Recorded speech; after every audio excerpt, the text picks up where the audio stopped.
They do read it. And, Yes, yes. straddle the support Kathy was beam saying here. that that is what I get they there. will come up with I know.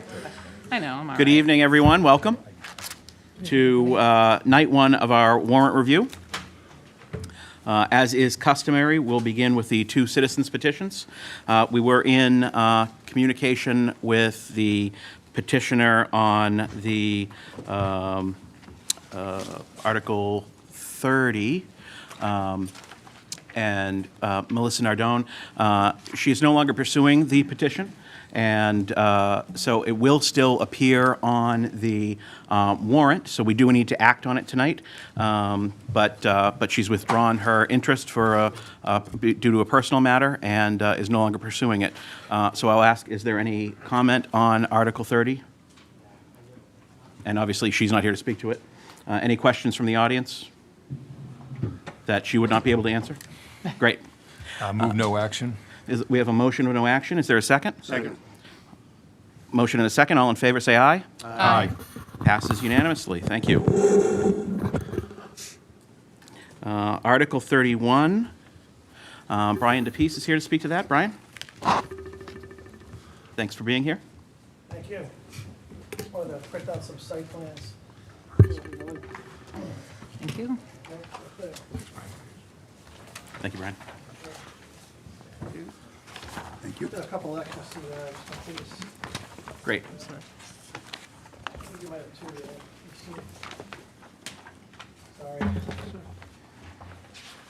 Maybe you don't. Yeah, you do.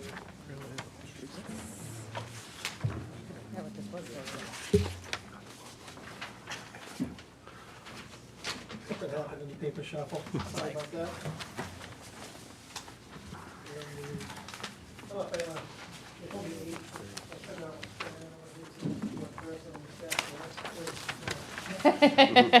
the elected one, We can share. Right up to the microphone, please. Yeah, that way folks at home can hear you. Good evening, everybody. My name is Brian DePease. I am with the Mega Group in Danvers. We've been providing commercial real estate services in town since 1997. I'm here on behalf of the property owner, Dana McNamee, to apply for extending the highway corridor zoning that was originally extended in the 90s from Line Lumber to Home Depot to include a property that's been commercial for almost 70 years, just zoned residential. I've brought with me tonight a couple of site plans. One is what I think could be close to the original from when 114 was developed. I'm not sure if they have that. Second page is a site plan, a subdivision plan from 1973 that divided a portion of the property 1 acre, which is the minimum lot size for that district, to remain residential. And then the third one is a wetlands map, so I can explain what the rest of the property, the buffer zone would be like. And the last one is an as-is conditions plan that was just made from Hancock Associates for the property owner, showing you in yellow the likely usable area, with the exception of a 100-year line.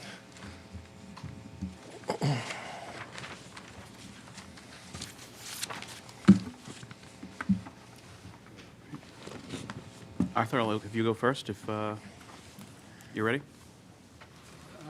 Yeah, so Brian, this was before the planning board, correct? Yes. And what happened at the planning board? Do you want? Yeah, we'll have the town staff answer that question for you. Well, the planning board, as you know, on citizen petitions is required to make a report to town meeting, and on this item, they reported an unfavorable action. Right, and There was much, do you want details? Yes, or- I do. Yeah. And planning director is going to be a little late, so I apologize, but Aaron and I both have watched. There was a lot of talk the first night about the plans for what they might want to do on the property. And then the second night, the neighbors showed up and expressed a lot of concern because the article in front of you is is about just changing the zoning, not necessarily the plan. So that, at that point, that's when the planning board made their decision. All right, and I'm assuming that the neighbors were concerned that they don't know what might happen with the area if even if, I understand, I believe that this purpose of this is a hockey rink, is that what I understand? Well, that's the primary intention of the developer, but there's other ideas for the site, but that's the primary intention. They wanted to show good faith in establishing to the community that that's what they intended to do primarily with the property, moving forward with the purchase. All But the planning board meeting turned into an ice rink discussion only. Yeah, I don't think that I'm in a position to go to disagree with the planning board who went through this and heard it in detail and heard the interested parties. So I don't see anything that would lead me to change how I would view that. So I think I'll leave it at that for now. Paul? The site, if I understand it, is Andover Street being Route 114? Correct. Okay, and as I look at the photo, okay, I'm trying to figure out, is this going to be somewhere up above the Home Depot? So looking at the photo you're referring to, that's page 3 of the wetlands map for the rest of you. Yeah, The subject property is basically the blue line, which is an underground stream. It goes straight back to the corner of Home Depot. It's just that sliver. And then, I'm sorry, forgive me. It goes behind the property to the left, and then it goes back up. But that's your buffer zone. If you look at the 4th page, you'll see a little more clearly the wetlands and buffer zones are in white. If you look to the far left, you'll see Thomas Hott and Christian Rock, the butters, Michael Peasy, Amanda Peasy. Both of those properties have pools, decks, even houses inside the buffer zone. And I don't believe Christopher on the corner. Alan and Janice Quigley have a septic system inside the wetlands and a garage that's well inside the buffer zone. So all around this property, with the exception of the back of the property, people's properties are at some point encroaching into the wetlands, or if not, just the buffer zone. okay, so let me ask the next question. If I'm looking at this map again, Yep. where specifically, if you decided you wanted to put a rink, would it exit to Route 114? They haven't gone through that with Mass DOT yet, because Yeah. we haven't gotten a. And we don't zoning really want to get bogged down Down it, in yeah, okay. the idea of the rink. They're coming here asking for a zoning change. Once the zoning is changed, there is no formal plan for anything other than a zoning change here. They've been very forthright about this is what they'd like to do, but we really have to stick to discussion on zoning. Anything else is kind of premature. And I have no further questions. Eric? So if I understand that correctly, it's pretty standard request for a zoning change, and then the purpose, the use of the land will be determined at a future date. It has been suggested that it could be an ice skating rink. That's not baked in, and so that's just hypothetically, ice skating rink Yeah. or other. It's been a veterinary clinic for, how old am I? 55, 51 years it's been a vet clinic. It's been commercial since the late 50s when they developed Route 128, 1957. Doing an environmental screening on the property, it's been revealed that it's been commercial since the late 50s. So all we're trying to do is, right now what we have a residential lot under the current laws and whatnot, not so much the town of Danvers, but the state of Massachusetts. The best you can do here is a single-family property or 2 single-family properties next to a Home Depot, or you could do a church or a school under Chapter 40A. My fear is, as a broker, I've been trying to sell this property since February of last year. I've been talking to some people in town. I said, what we're looking at is that building on Route 1 in Saugus that's been boarded up for 20 or 30 years because it's not properly zoned and you can't do anything with it. The property should be commercial. It's been commercial for almost 70 years. Should be commercial. when we rezoned line lumber for Home Depot, we did what they call spot zoning. Took a couple of properties front that were singles, twos, or three families, and zoned them for the benefit of Home Depot, completely forgetting the abutting parcel, which was commercial just about as long as line lumber. That's what we're asking to do. Just extend the zoning by one lot. We have a residential lot to the left as a buffer, and we have all of this conservation land, which by my calculation is almost 500 feet. Maybe a little more, let me see. So the folks on LeBlanc Drive are going to be well buffered. Same thing with Stereon.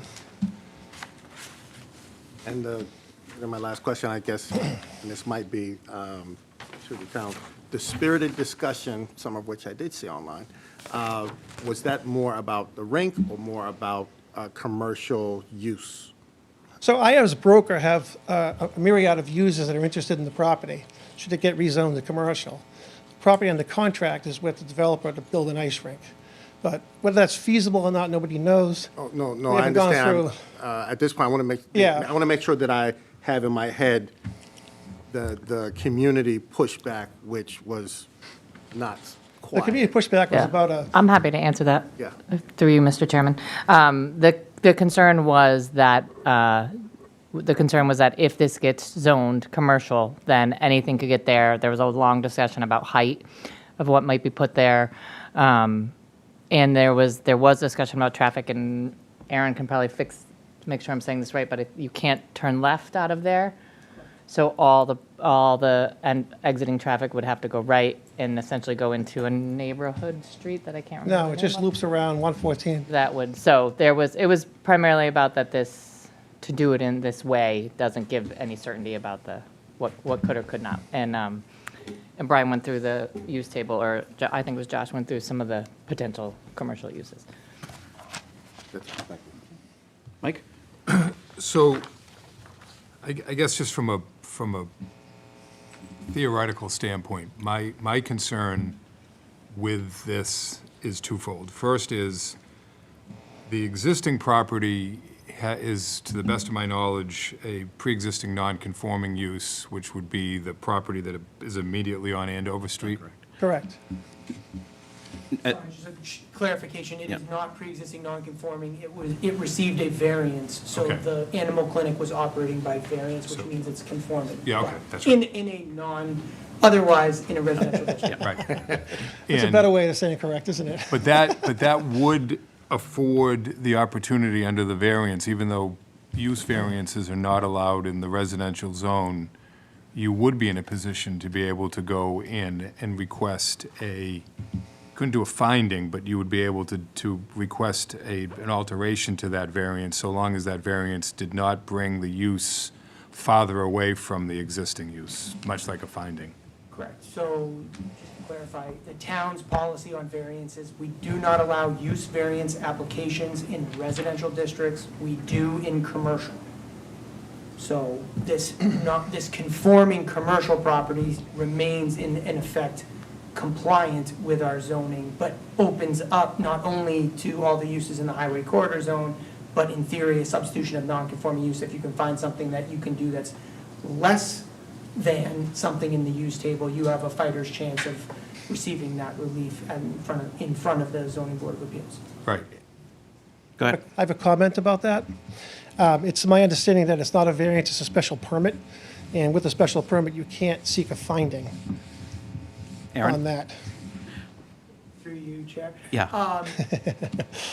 Right, but I'm saying that there's no one's going to continue the animal hospital use, right? It's very unlikely. So now we have a property that's zoned commercial, and I want to do something that's not in your table of uses. I may ask the town for that use. Yeah. And I think the difficulty in regards to this, which sort of follows into my second problem with what we've got, is that would likely allow for some commercial use of the existing structure, which is in the front of this very large lot abutting Route 114. I don't think anybody has a problem with that, is my guess. I think that the reality of that is that that has been, as Brian has clearly said, has been a commercial use for 70 years. Nobody has an issue, I think, with the fact that that would continue in some level of commercial use.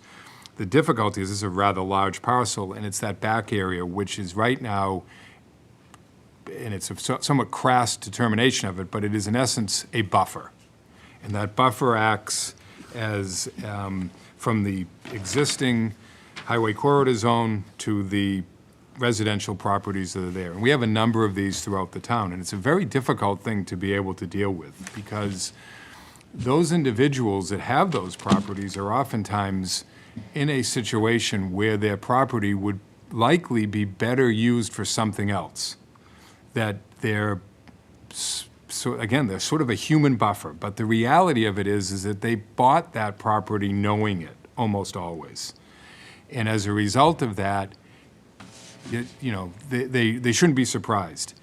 These individuals who came and spoke against this, who live over in LeBlanc, they did not buy their properties believing that they were going to be a buffer. They bought their properties accepting that there was a existing buffer right there. And we have generally, although it's certainly not a formal policy, but in the years that I've been here, we have been very, very unlikely to move that buffer farther away or closer to other individuals. So as a result of that, even though I would love to see a hockey rink go in there, that's not what we're here for, and I can't support a switch over of that buffer, so to speak, and to basically apply to those individuals now that you are now the buffer with that. So that's just my thoughts on it. Thanks. Mary? I don't have any questions. Like Arthur, I would be apt to side with the planning board as well on this project, or this petition. So, thank you. Ted? Yeah, I don't think I have a whole lot to add. I think Mike made a good point. I think the shape of the lot, where a large structure would have to go relative to the other neighbors, like, I'm not an expert, but I can see why that planning board decided what they did, and I can see why the neighbors felt the way they did. And along the lines of what Aaron said, I do think there is a pathway for people to get some sort of permission to use the front part of the lot. So that, Commercial manner. so that is something we can do. Aaron? That is something we can. I have purchasers that can sign a purchase and sale agreement on this property and approach the town and get a finding for their use. I'm not going to be able to make that. Because I've been told for a definitive year you cannot do that. These folks up here are getting ready to cast a vote based on the fact that you can do that. statement. I'm not prepared tonight to tell them that there's a substitution of non-conforming or a finding that can be done. The properties, I understand it, has received a variance to do one thing. It predates our current policy, and that's what I. Let me clarify, that's not the sole reason that I'm gonna. I'm not holding you accountable for a No, vote. no, but I just I'm want just to be clear. saying. No, I totally understand. This is a videoed session. I It's totally going to be understand. archived, and I'm being told that I can have somebody come in and Yeah. cite a finding, and that they're going to be I don't blame you for asking the looked at question. favorably, because I have a lot of people that'd be interested in this property. You know, Ice Rink is just the one that came with the money. Yeah, yeah, I don't blame you for asking the question, I think, but, it doesn't, I have a big problem with the shape of the land and the wetlands going right through it, and the fact, and everything else, so I'll stop talking. But that's a natural buffer zone to the residences. Yeah, but there's no, I can tell you for certain, I drive by this a lot, there's no way a hockey rink is fitting on the front side of that. We're not property. talking about a hockey rink. I We're know. talking about some other commercial Right, but use. so How then, about a convenience store? but now, about- right, About sporting goods equipment? Pickleball Well, I think rackets. the key thing, Brian, that you have to understand with that, and I appreciate that, but remember, you know how it works. I do. The I absolutely finding do. has to be closer to the existing. So when you talk about a sporting goods store, if you talk about a convenience store, that is not closer than what the So- the uses. So But the problem is, Yeah. and let me speak. I will let you fin- yeah.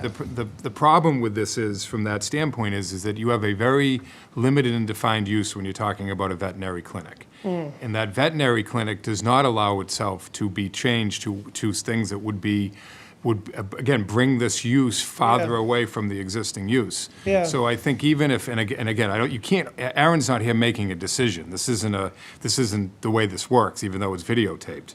But the reality of it is that even if some type of a finding was available to that, and I would tend to agree that it should be under the circumstances, that finding is not going to allow for the types of uses that would be, I think people would find concerning in that regards, Yeah. because it would have to be something less than the When I closer first to put it on the residential. market, I Yeah. couldn't believe how many dog daycares wanted the property. Yeah, I'm sure. But we were told you can't get a finding on a, Yeah, but on a that's, I think special that's the permit. key, yeah.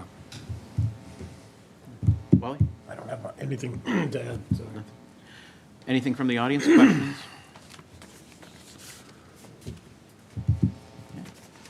Is there a motion? Any further discussion?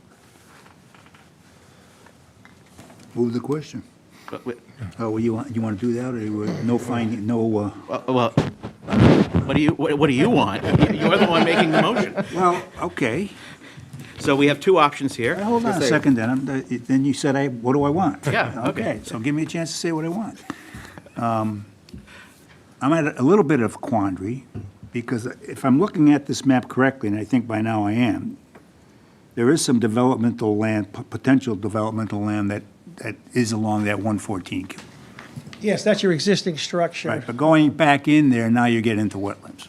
Oh, yeah, it gets really difficult to take So some of the very deep pockets. realistically, if I'm right, my understanding, it's not really zoned for commercial. Is that? It's not is zoned that- for commercial, yeah, it's zoned Correct. residential. It is It's residential residential zone, now. yes. And that's my quandary, because I can see some legitimate development, whether it's whatever. You have to build a bridge over that conservation land.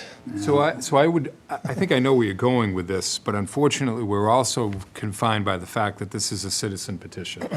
And we have, in general, been told, whether we agree with it or not by town council, that when it comes to a citizen petition, we are very limited in regards to what we can do in terms of what's within the scope of the article. Just so people would realize, if this came and this was not the entire parcel that was seeking to be rezoned, if it was simply the area, sort of the box area that was in the front, right there, I would look at this far more favorably, because that has been an ongoing issue and has been utilized from a commercial standpoint for a very, but that's not the case. It goes all the way back.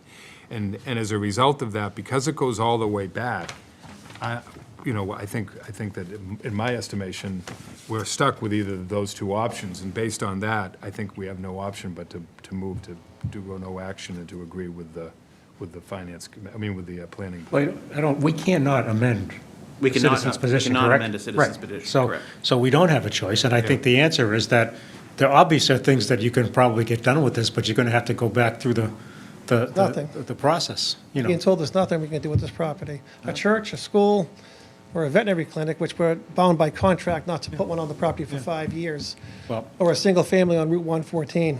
well, then you may have to try another warrant article, because I don't, we can't amend it, and so we're stuck with what we have. The next one will be the Saugus article. So is there a motion? Yeah, I'm going to move no I action. open my mouth. We have a motion of no action. Is there a second? Second. All in favor of the motion of no action, say aye. Aye. Opposed? Passes with no action. Way to go. All right, Thank you very much. sounds good to me. Thank you.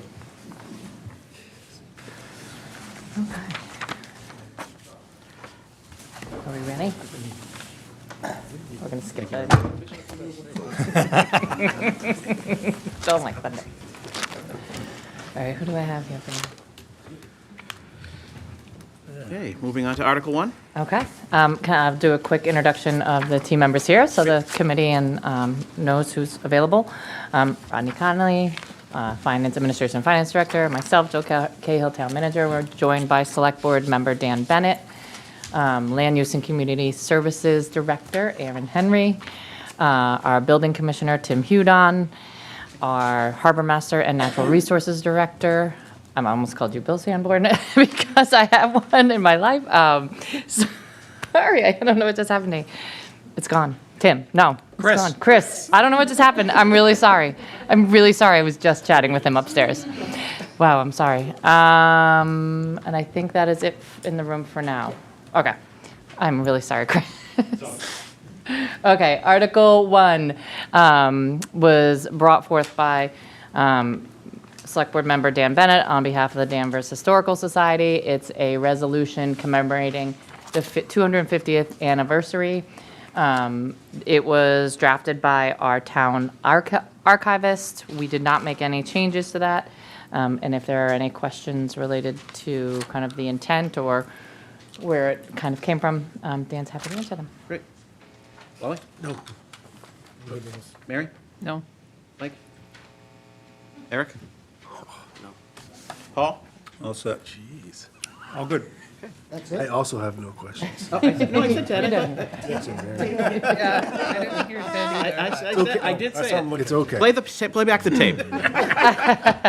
That tape's going to get a lot of use to that. Sorry. Please, no. Because Anything from the I audience? felt terribly. Mr. Bates, and just as a reminder to the audience, when you get up, please give your name and your address, and you can ask your question, and each person has 3 minutes. And I would ask that if you want to get up a second time, you give a chance for everyone who hasn't gotten up to get up and speak before you have a chance to get up a second time. Mr. Bates. Bill Bates, Town Meeting Member, Precinct 4. I would just recommend that in the, on the second page, in the third paragraph down where it says, "Therefore, we, the people of Danvers, resolve here at town meeting assembled to reaffirm the sacred pledge of our forefathers of 76." I think we should say 1776. Because as I was reading it, I'm like, is that 1976? Is it 1876? Everything else throughout the article says the full year. I would hope that, I think we just should say 1776. Thank you. Thank you. And one other thing, Mr. Chairman, can I turn on the perimeter lights so that we can see? Yes. Thank you so much.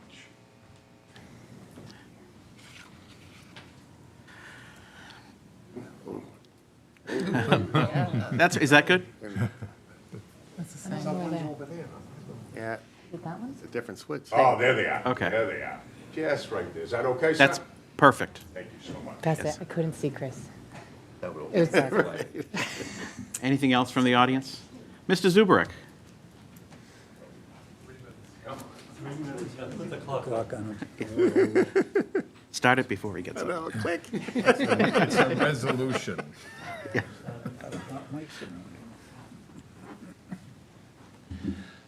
Thank you, Mr. Chairman. I appreciate the time, but my question is more in, the content of this document is fine. I've seen it before and it's been done. However, I'm just concerned that this town as a whole is not doing enough about the 250th anniversary of our founding of our country and of our, our state and the United States of America. And I'm just, maybe this is not the right time, but I asked the question, what else are we doing? Because this is something that's coming from our historian, archivist, and the Historic Society. What is the town doing about it? That's my question. Thank you. Well, I don't have an answer. well, Anything from staff? I'm happy to try to answer it, although it's not relevant to the resolution or the No, but we article in can- front of the committee. We're happy to, it is a But fair, it's I a will good say question. that, yes, Mr. Zubrick, it was brought, when I started, it was brought to my attention that most, I'm come from a community that had been working on it for several, up to 5 years prior to the actual celebration, which ends this summer. So when it was brought to my attention, it was, the ship had sailed, so to speak. So I did ask Select Board Member Bennett Dave McKenna and the Danvers Historical Society if we could partner to some extent, as they already had a committee going. Our committee would essentially be the same folks that are on this committee.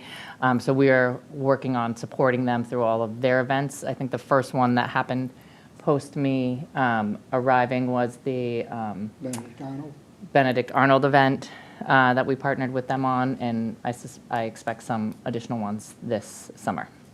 I would appreciate if there were more of those, because I remember the 200th, and that was a heck of a lot more involved than the 250th. So I just don't want to lose the contents of what this town has gone through and how it has evolved. And just for your information, I am preparing a 7-part series with Richard Trask, sorry. And that's watched the something other about the history, that's a slip.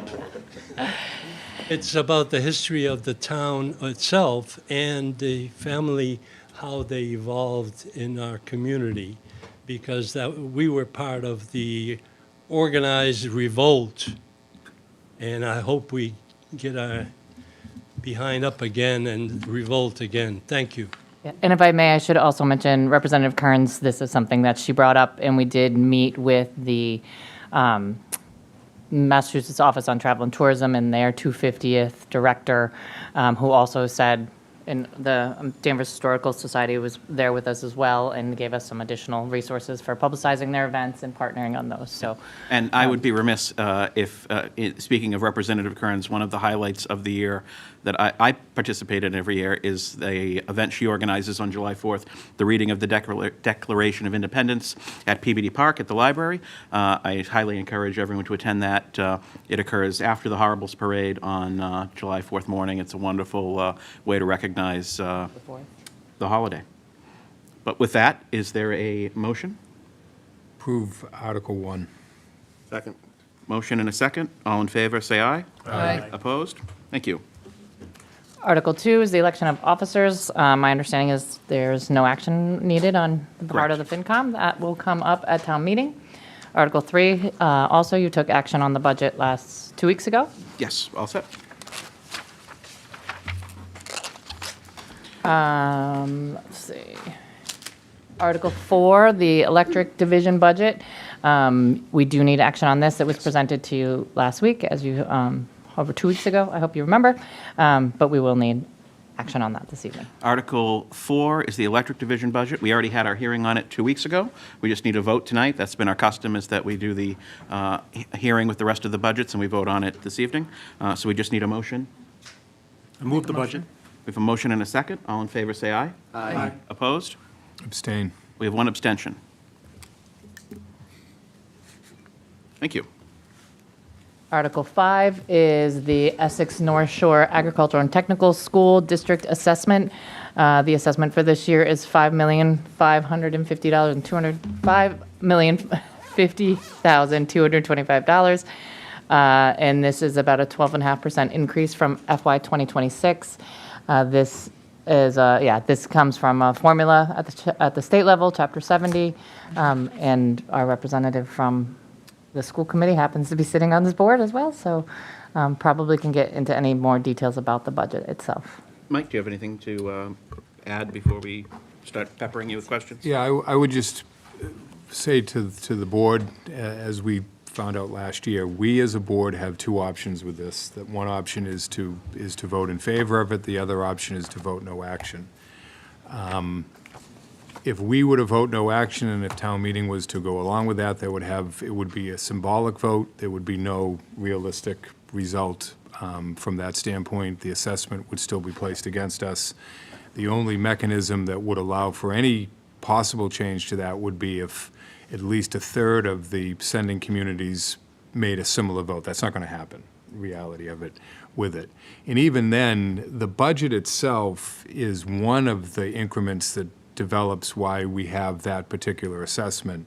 But even if we were to go back and require a diminishment of the budget, it doesn't necessarily mean that our assessment would be substantially lower than it is.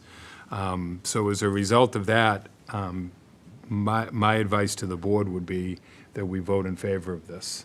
I can try to answer any questions in regards to the budgeting of it, but again, this, truth be told, this is similar to when we deal with, for example, like the MWRA or the MWRA, not the MWRA, when we deal with the SESD, yeah.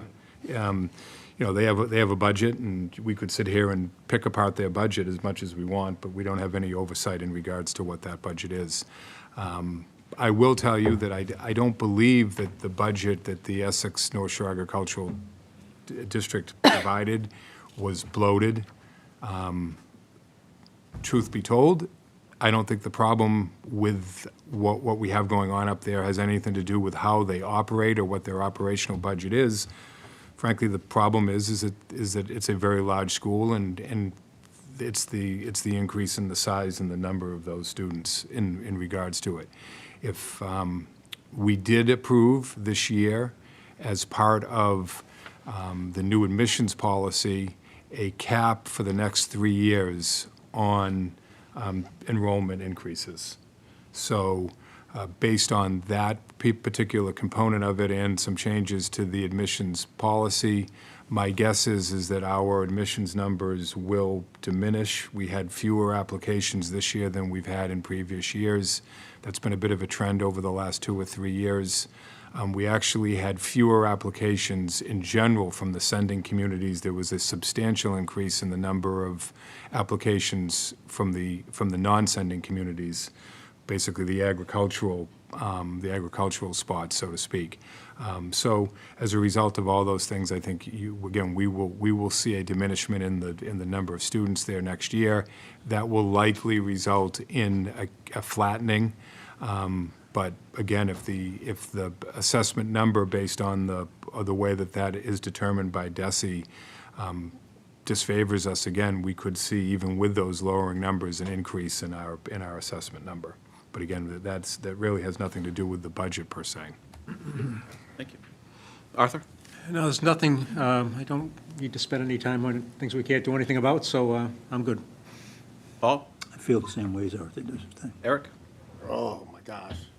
So, great school, bad formula. There we go. Okay, thank you. Mary? A couple questions. The Larkin Center. Just curious, I know there's fees for renting of the facility. I'm just wondering where those rental fees, what do they go back to at the school?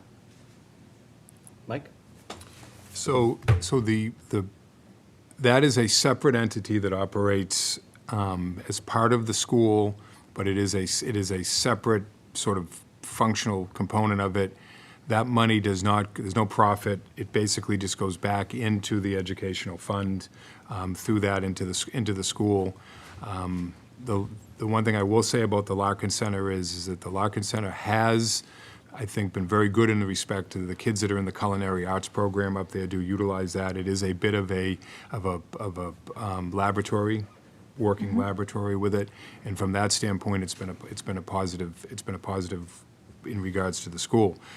You know, I know there's issues with neighbors and there's issues with that, but that's the select board's job, more or less, to deal with them in regards to the issues with their obtaining liquor licenses and in regards to their entertainment license, which is obtained as well. But yeah, it basically goes back into their general fund. That's the Okay. way to describe it. It's not what they call it, but that's the best way to describe it. Sure, because I looked into renting it, and there is a different fee schedule for depending on what the event was that you were holding. So yeah, so I was just wondering, where that rental fee goes to, and then Vinwood is their preferred caterer too. So the event I was looking for, I was sent a whole bunch of menus from Vinwood, which was kind of same pricing, maybe a little less, but like the Danversport. So that's why I was just wondering. I mean, it's kind of a big kind of operating function hall. So, but it's not. It doesn't go there's no nonprofit. It just goes back to the school. Yes, the easiest answer is to say yes. with it. It is a bit more confusing in regards to that, but the nuance in respect to it nobody's making any money off of it. It's not being just sat there. Eventually, all that money is going to go back into the general fund with the school, yes. Listen, I'm in a difficult position. I vote against all this stuff all the time when No, I'm there. I'm just asking the question. And I can tell you, I'm like Mark, I'm the only no vote on any of these things. So And that's fine. I'm just asking. I understand, Mike. I'm Mark, not, you weren't listening. I just want to make it clear that he complimented you. So, yeah. I'm not coming. I think he insulted himself. I'm not coming at you, Mike. I'm no, I just know. trying to understand because $700 for a community event rental versus like $3,000 on the weekend for a wedding. I was just wondering, that's quite a bit of rental income, and I was just wondering where it was going. That's all. Second question: what? A lot of schools around the North Shore have certainly taken a hit in this fiscal year and have had to cut a lot of things. What are some of the things that Essex North Shore has had to cut or go without? nothing. Bottom line is nothing. No. I mean, hey, again, I voted against the budget. I'm just asking the question Yeah, because no, it's- these are questions that people in the community want to know. I mean, in Danvers, and we've I had to would- cut what- teachers what and I would- administration, so what I'm I- just asking the question. Again, I'm not saying how you're voting. I am just asking the general question to the school. Here's So- what I would probably recommend. It is a separate district. The school committee that I'm a part of up there operates the same as any other school committee does. There was absolutely nobody from the public at our budget determinations. Our meetings are not videotaped or shown to anybody.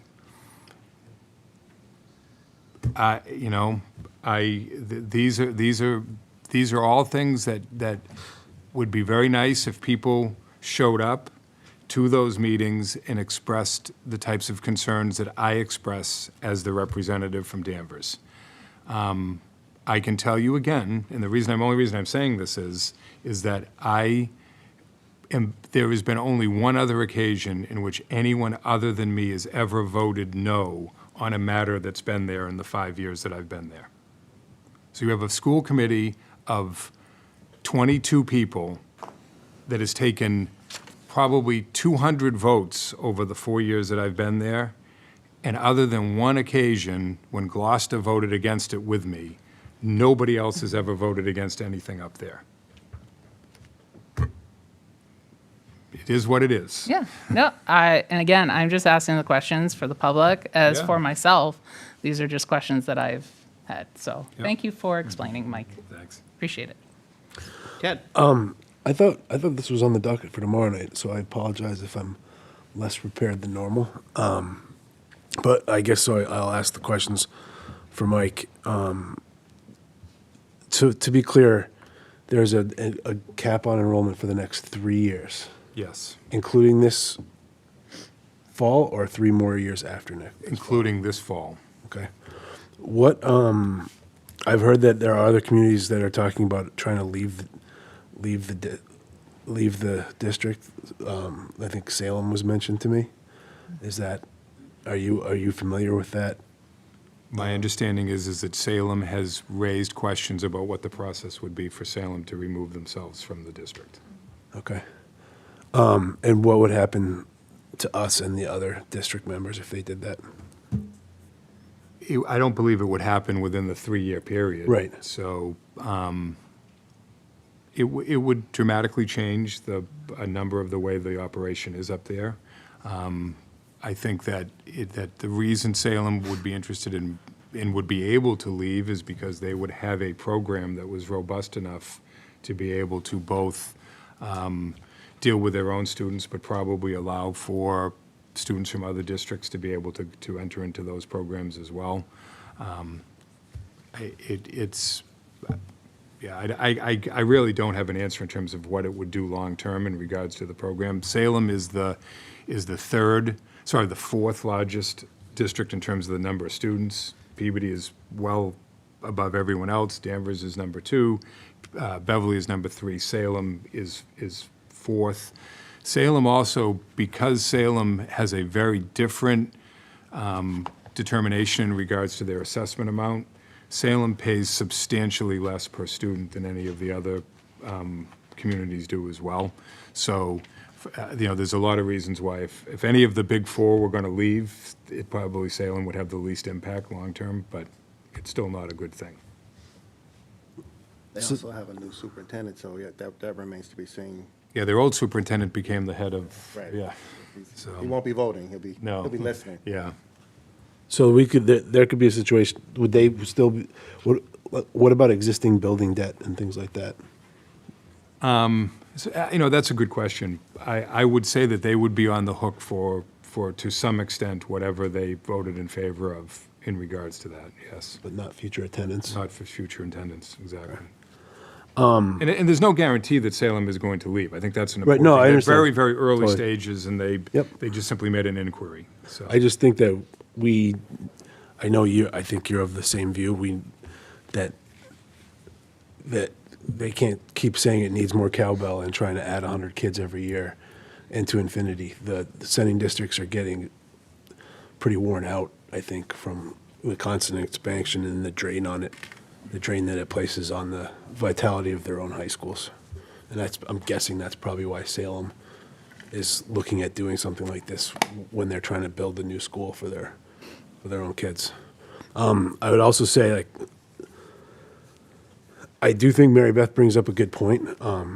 I know the format that we've done with this with Essex has changed over the years, but I think we're the host community, and I think it would be helpful to have somebody show up and answer the specific questions.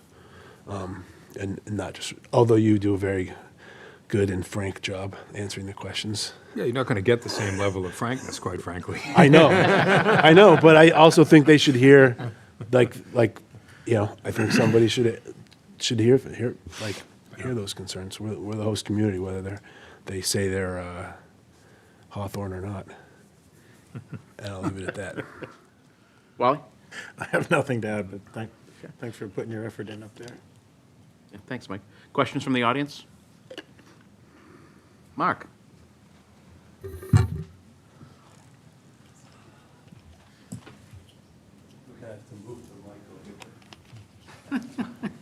Chair right there.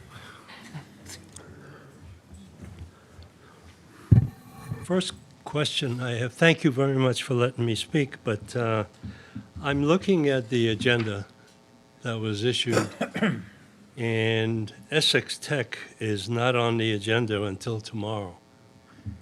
However, you've gone through, but I think the questions that have been raised should be raised to the Essex Tech superintendent, just like we did at the budget hearing.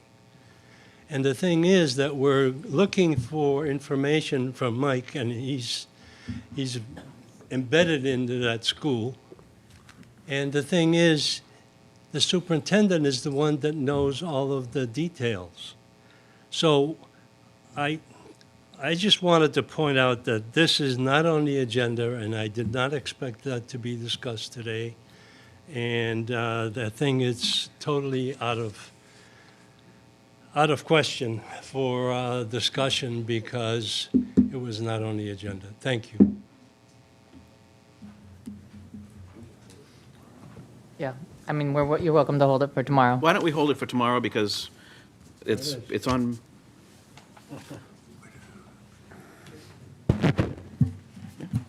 According to this posted agenda, it does say that it was for tomorrow, so we'll. Yeah, let's table it. We'll table it and hold the vote tomorrow and Thank you, Mark. allow for any further public comment tomorrow.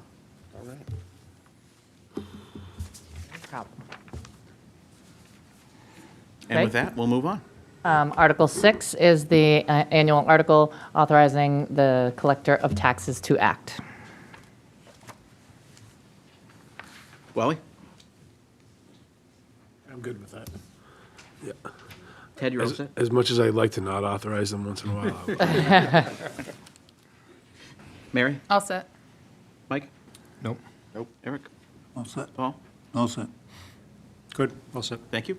Anything from the audience? I move the article. Second. Motion and a second. All in favor, say aye. Aye. Opposed? Article passes. Article 7, committee reports. The fiscal year 2025 annual town report was distributed to all meeting members. Town meeting members. All set. Paul? No problems. Nope. Mary? No questions, just comments. It was a great report. Again, as always, good job. That's the work of Ann Freitas and her team, Erica Visconti and Sharon Clement. I had that name. Okay. I'm all- Thank I'm you, all though. set. Thanks for the assist. Anything from the audience? Great. Is there a motion? Move the question. Second. Motion and a second. All in favor, say aye. Aye. Opposed? Great. We're going to jump to Article 11. So Article 11 is a vacant buildings registration bylaw.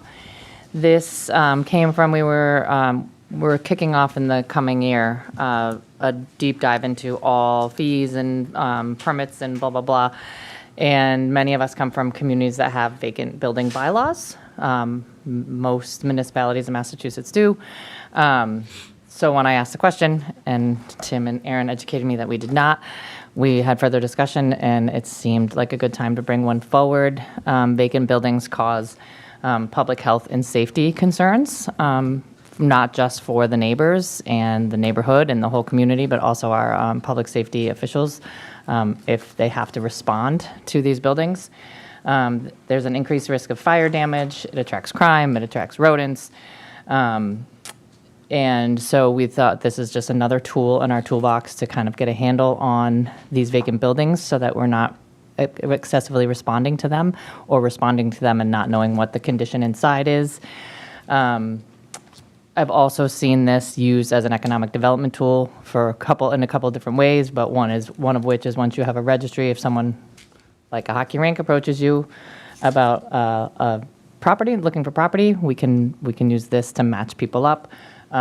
So that is why we brought it forward at this time. And Tim, our building commissioner, is here to help answer questions specifically to the code or kind of how he sees enforcement. I should note there already is baked into this.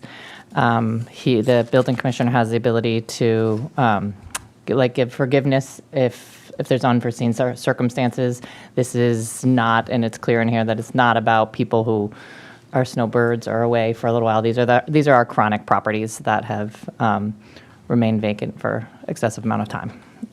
And Aaron, if there's any other information, is also available to answer questions, and I can do my best. Thank you. Wally? All right, excuse me, I would jump Just into move your microphone in, please, so that, your language first. Sorry, I've been coughing here. So we start with 180 days, right? Is there a reason for 180 days? It's certainly not a chronic property. No. Well, we want them to get on the registry within 180 days. So I can tell you from a personal standpoint, we get particularly in probate, it's nothing to sit for a year or two in probate. I guarantee you that the properties I maintain actually look better while it's in probate because the family doesn't want to know, anybody to know that it's empty. Yeah. So by throwing it on a list, it isn't helping the family at all. It's maintained, heat's on, power's on, taxes are current.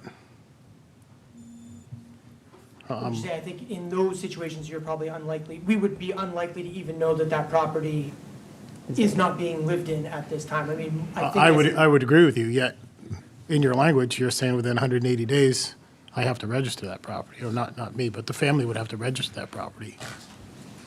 This isn't like there's a chronic, 360 days with the power cut off and, no water, no sprinkler system in a commercial building or, holes in the roof and all of that. I understand your reasoning for going this for that building, but, as a fee-related income, reaching out to any commercial building that is for rent. By the time you get somebody out, get it cleaned up, get a listing agent list it, you are well in excess of 6 months. Yeah, standard language that's used across the Commonwealth. Once again. But if there's does it changes, work this here? is an area that we welcome changes if the committee has recommendations. For now, I'll let you guys go on, but, I have an issue with that. So just to, to follow up on what Wally was asking, I'm gonna stepping away from the commercial side quickly. Somebody's loved one passes away. They own a house in Danvers.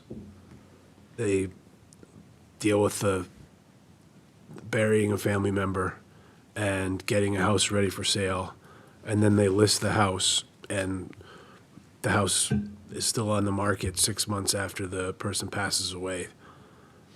That's deemed vacant in the eyes of this. Again, that's not the intent of But I'm of just, it. I know, Yeah. so what I'm going to point out is there, what you guys are articulating and what's written here, go ahead. I apologize. Go ahead, Aaron. I would just argue, to a point, the vacant building definition is a two-part definition. Right. The second part of that is that any building must show these signs of substantial physical distress. So the situations that we've just heard, I would argue, probably don't warrant registration because these are maintained properties, they're up on their taxes. We're never gonna see the broken windows, the fire damage, exposure to the elements because it's being maintained. So, So again, I can't say that's gonna be true in all cases, but as far as we see on the ground on a day-to-day basis now, what we're really trying to get after is that second part of the so the definition. way it's written, I read it as either or, not but like any commercial building or any residential building that nobody resides in. And also, if you live in a house with cracked windows and a tree growing through your roof, we consider it vacant. No, because obviously that would go under a different, that would be a different Right. building code issue. And there's, the definition, there is not an or, right? So, okay, so then if we go to section 7 enforcement. So I happen to think my house is beautiful. The house that my great uncle Tom just owned is beautiful and it is not vacant. And because there's nothing that's objectively structurally unsound.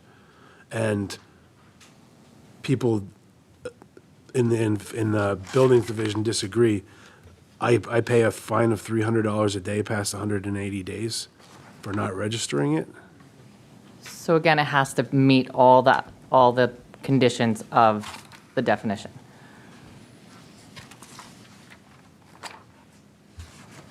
And Tim can speak to that if you would like further, like what those mean. Yeah, because this, just the way it reads pretty rough. It's pretty ambiguous. Yeah, the vacant building one, he's right. Yeah, I'm gonna this tell is, you, as I I'm said, reading this that. is, That's an either or. That's It's not a. this is that's not a- based on town council's recommendation, reviewing, that's yeah. great. Yeah, reviewing several other vacant buildings. Yeah. And I think we've both worked in communities, I mean, we've seen this enforced. Yeah, I'm not. So if I'm there's not- changes I'm not you like want, we're morally open to it, but- Like I'm not like morally opposed to any kind of vacant building provision. I just read this and the things I just highlighted jump out at me as a little problematic. I welcome any recommended changes, of course. For us, we're looking for this tool in our toolbox to be able to, and right now, if we have a real problem building, we don't have any tools. Yeah. And that can be a problem for us. Can I jump? Yeah. I'll Let's go around for once and then, Mary? It's funny because for vacant building, I read it as either or, but now rereading it again, maybe it does need to say if it's both. Maybe it just has to say and both, like instead of further, any building that shows visible signs, maybe it just says and any building that shows visible signs. But I do think that, well, all right, question.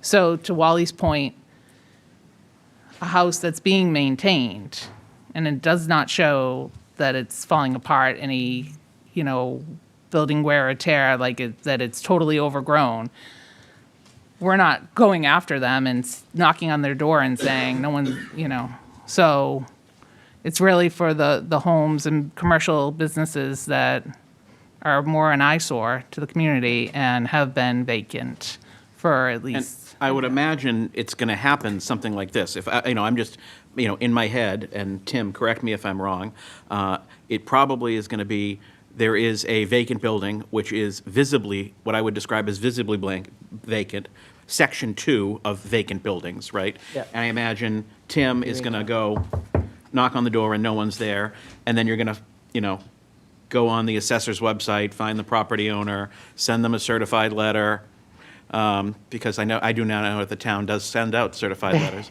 and track the person down and, pursue, the town would pursue this. It's not a case of, oh, I own a vacant building. I'm going to go down and register it. Because I also, unless I'm on the finance committee or an active town meeting member who diligently reads my warrant book, I'm not going to know that I'd be obligated to do that. Yeah. And in practice, you're correct. And Tim, you're welcome to answer how you envision us doing it. But I think more important to add to your comment, Mary Beth, is that it's not, the eyesore isn't the key piece, it's the public health and safety risk. So I think you see, when you see the big red X on a building, that's how we tell our fire department not to go in there because it is dangerous for you to go in there.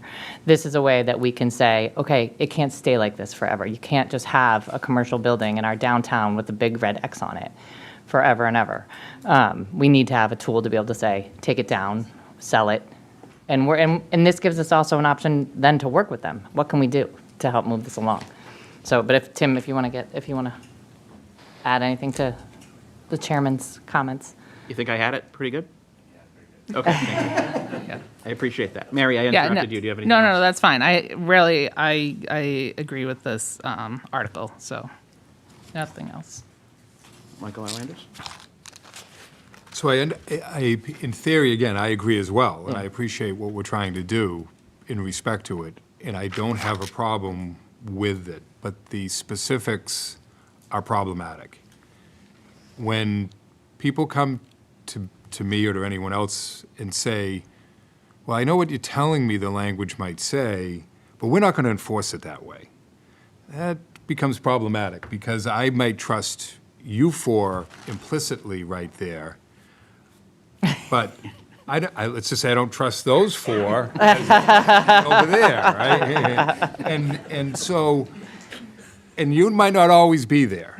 And so in this particular situation, I don't disagree with the vacant building description. And I think, so I agree entirely with Wally. Having dealt with estates for a long time, it is highly unusual to be able to get a property sold within 180 days of the death of the individual that passes away. It's just the nature of the probate process.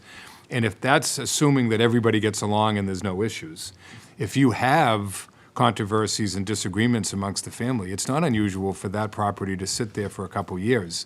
And again, I accept the fact that, well, if no one's going to report it, but that's not what I'm here for. If somebody does report it, is it fair to those people who are hiring Wally and maintaining it and doing a decent job, and somebody now, the next building inspector comes in and says, oh, no, this is an A or B, and I am going to aggressively enforce this, especially because it's $300 a day. We need the money.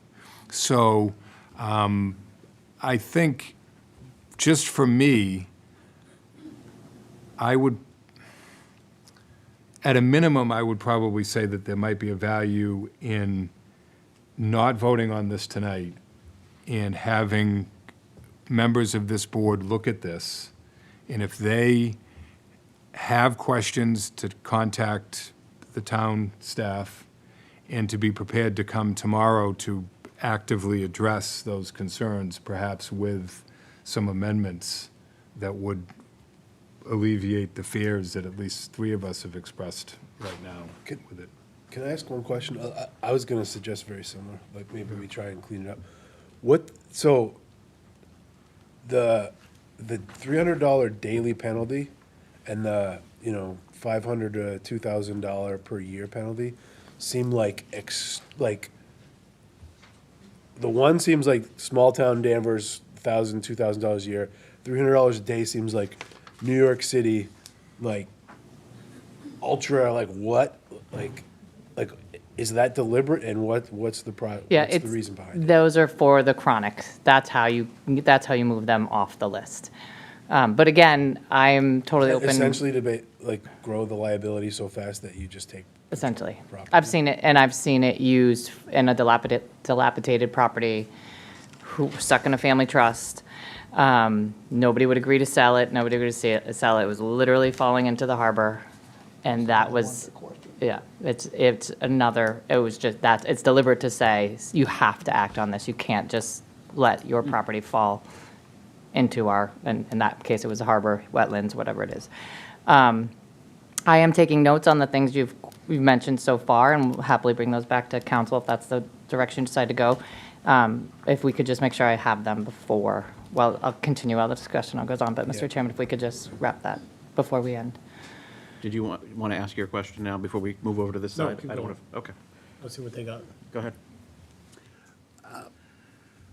In general, I absolutely agree. And I have a couple questions.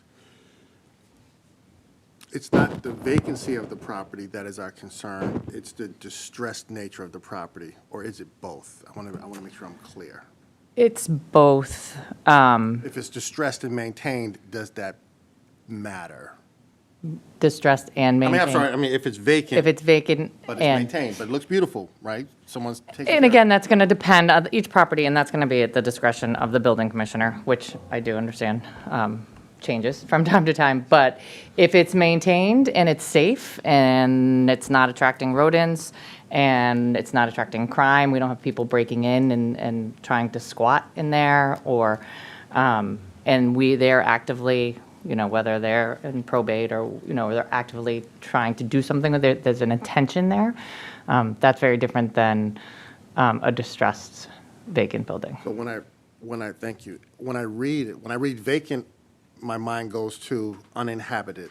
When I think about health and safety, it's not necessarily uninhabited. It's the latter thing of what you said. Yeah. And so I'm reading this as vacant and distressed building registration, not just vacant. That makes more sense to me. It's vacant and distressed. Like, oh, really? You got to be kidding me. And I agree. 300, 500 a day. I mean, yes, it's vacant and distressed. It's not acceptable here. So I think that makes sense. I will say that somewhere in that vacant building paragraph, it reminds me of we must have had 6 meetings, Mr. Bennett, when we talked about the historic buildings, on the nature of what qualified something to be demolished or not demolished. So I just say it's a slippery slope, to go down that path. We had many, many meetings where and I see this, some conversation on that coming up, but once we start defining what is the threshold for something to be in that category, that's hard to get people to agree to, and I think we need to find the right language. There's a duality there, and let's not take 6 meetings to get to, that would be my comment. And can I just clarify, was that at the historical property that? I'm assuming that was some of the conversations around the preservation and Yes. demolition delay. Okay, the I just Preservation am Commission trying to and familiarize. Yes, we had because we had an ad hoc committee that spent some time looking at those issues, and Fond memories. definitions were a significant part of the conversation around what qualifies, when does it become a problem or not, so. So I'll make sure we use Mr. Henry's perspective and memory on that. Thank you. Painful. Paul? Really, most of my colleagues have asked the questions that I think answered. I've heard and my immediate reaction was, I think they want to get rid of eyesores. Really bad-looking properties that probably meet such things as distress and health and safety, crime, drugs, etc. Anybody would want those taken care of. But like Wally said, hey, I've had to sell a property in the last 2 years, 3 years, and it was nowhere near anything, but it was vacant. The lawn's been mowed, everything's trimmed, shoveled, this, that, and the other thing. So what you're saying is, I think we got to sort of polish it up a little bit. And when we do that, I think we'll come to a better reading and a passage, possibly. That's it. So, the vacant building paragraph is, I mean, I don't see how you can read it other than either or. Sentence one, any commercial building in which no person or entity actually conducts a lawfully licensed business in such building, or any residential building in which no person lawfully resides in any part of the building, or a mixed-use building in which neither a licensed business nor a lawful resident exists, period, end of sentence. Okay, further, not and, further. So in addition to that one, further, any building that shows visible signs of substantial physical distress, et cetera, et cetera. I guess what it could say is a vacant building shall be described as follows. One, any commercial building, et cetera, semicolon, and two, any building that shows visible signs of substantial physical distress, et cetera. Then you have both. Right now, you don't have both. We read it differently up here. Some of us read it one way, others read it the other. I don't even see how, like I think Mary Beth said, I could read it, I read it as both, and I, you know, I don't see how she did, but she doesn't see how I could probably read it that way, so that's a problem. Second, so let me give you a couple of examples that happened that were within a mile of my house over the past couple of years. So there was a house at the end of my street for 5 years, and it was the most unmanaged, decrepit, despicable eyesore.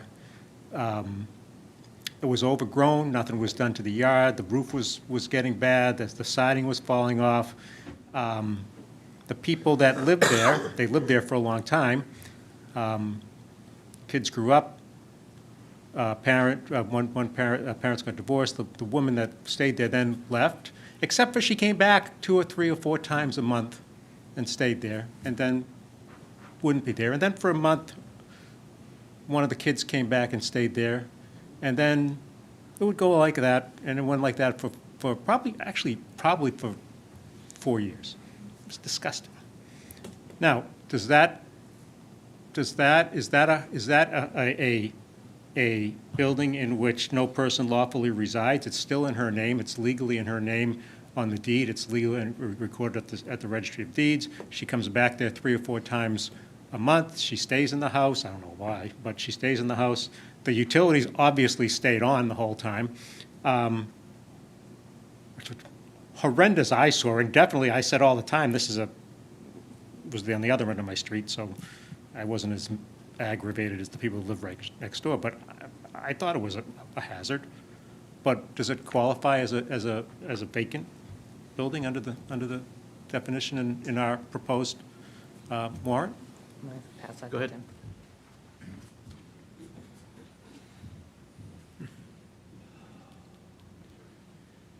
Good evening, Tim Hudon, Building Commissioner for the Town of Danvers. Can I answer a myriad of? You can answer whatever you like. Go to town. So a few things is in writing the bylaw, one of the reasons that we chose the 180-day number is because that's sort of a standard number half of the year. So typically, if you don't reside in a property for half of the year, it's not considered your primary residence, and that is why we chose the 180 days. That was the reason for that. I completely understand the comments about the time that it takes, especially in a property that goes through probate. Can I just to say something about that right now?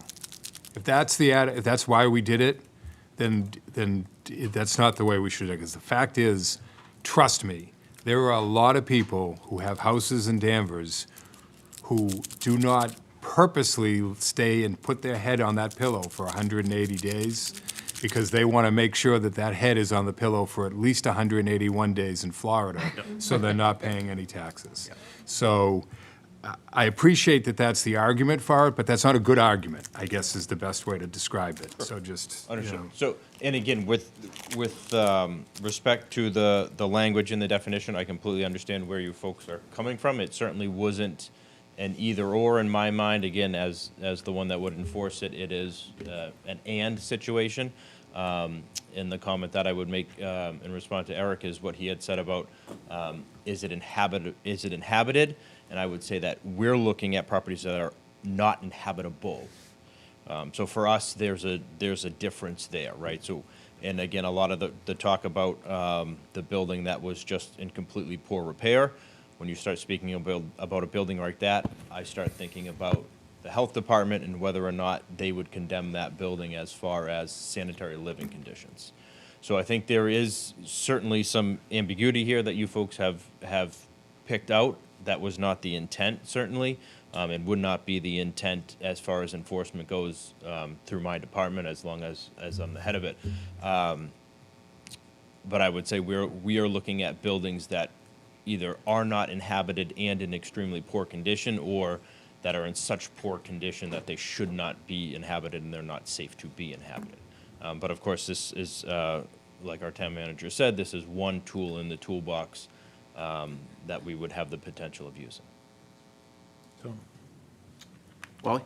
On that exact same line, if that's something that it's in such decrepit shape that you would pull an occupancy permit from that house, should you kick all this at that point? That it's uninhabitable, we're going to pull the occupancy permit from the dwelling or the commercial building if it's beat up. Should it start there rather than 180 days? I mean, it's Building again, commissioner, right? I mean, obviously, you're the one that's gonna make that call. sure. It certainly could. Again, like as Jill said, this is Yeah, just I one mean, tool that was obviously, looking we're to be throwing added. stuff out, but, you know. Well, so what about Like my I said, I scenario? have a property in probate for 7 years. You know, it was perfectly fine the entire time. According to this, it's gonna cost them, $30,000 in fees just because it's sitting in probate. Well, So, you I know. would disagree. Like I said, if the property is maintained, my reading of, and again, it's whatever you folks think of the language. My interpretation of that is that it would not fall under this bylaw. But wouldn't you property have being to, maintained. but doesn't it say that you have to register, and isn't there a registration fee? And isn't that registration fee 500 a year for the Right, but 1,000, I think 2,000? what Tim is saying is that we view the definition a little differently than you all, and that's totally fine. That's a We problem. appreciate- It's a problem if No, we no, don't have, I- if we don't agree on the definition, it's a problem. What I'm saying is, The attorney, in drafting this and workshopping this through at our table, we never get to your scenario because we saw the further as a conjunctive with the first part. So you've got to have those three, and you've got to have the dilapidated state of the structure. So we can't get to your question, but if we were to interpret it the way you're saying, yes, I understand why you would ask that question. So I don't So, think- so let me go back to what I asked about before, which is the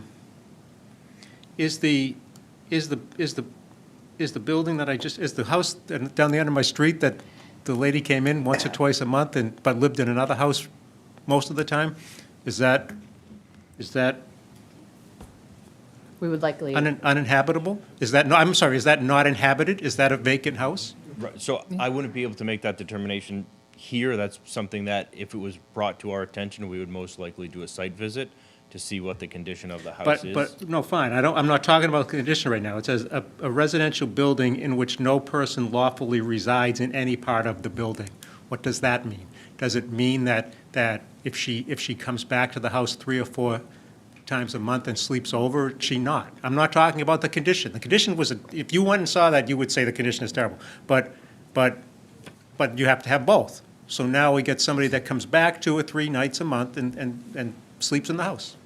So her name's on the deed, she's the owner, she sleeps there 2 or 3 nights a week, times a month. Is it vacant or is it not vacant? So in that scenario, I would probably consult town council on that. I don't blame you, but I mean, again, there's the problem, all right? We have a very It's the arbitrary. vague and ambiguous, what you want to be a ordinance, a regulation, and I have a problem if it's vague and ambiguous, because A, nobody knows what they can or can't do, and B, neither can you as the enforcing entity, or neither can the town know what they can and can't do. So it needs work. In my opinion, it needs work. I mean, I would go to another area of it which is not ambiguous, in my estimation, which is when it says within 180 days after the building becomes vacant, each owner of a vacant building shall register. Shall is a word that lawyers use specifically, and it's not can, will, maybe, it's shall. So when you say, well, but if they're maintaining the building and there's no real issues with it, even if it's an estate and Wally's doing a good job keeping it clean, you are in violation of this if you do not make that filing at 180 days because of that language. Now, you do have the opportunity, which I appreciate with this later on, which would allow that individual to request for a 180-day extension, which I think is a good thing. And my guess is that that's exactly what we have that extension period for. Hey, I'm involved in an estate, we're in the process of trying to sell this property, we're maintaining it. You know, there's a lot of reasons why you want to put somebody in the house anyways, because insurance for an unoccupied property is astronomical. But all of those things being considered, but again, and I think this is why we talked about there's work that needs to be done with this, because that extension can only last for 180 days. And you know, definitely, as I said, I've had estates in the past that have gone 2 or 3 years, and as was said, in that situation, you're talking about probably $4,000 or $5,000 in cost to that as a part of this. And you know, Just so you know, I want you to be able to have this. yeah, I wanted somebody to be able to do something to the house at the end of my street. People did call the Board of Health, they didn't even come out, so nothing was done, and but we have to have something that can be interpreted without such an ambiguous description. I mean, it's just not clear enough to me. I also think that, Mike and I do this all the time, I also think that you have to have some kind of exemption for probate. I mean, people, you're never going to sell a house in 6 months when somebody dies. It's just not going to happen. And like Wally says, I mean, if there's family disagreement or anything like that, it could be 3, 4, 5 years. Now, it doesn't have to. You don't have to keep it off the list for that long, but a reasonable period of time, which is longer than 6 months, at least for probate purposes. So, those are my thoughts. Again, I want the town to have something like this. I don't think I can go with what's here. I think my suggestion about the vacant building part, partially, maybe the A and B was helpful, but that's where I am right now.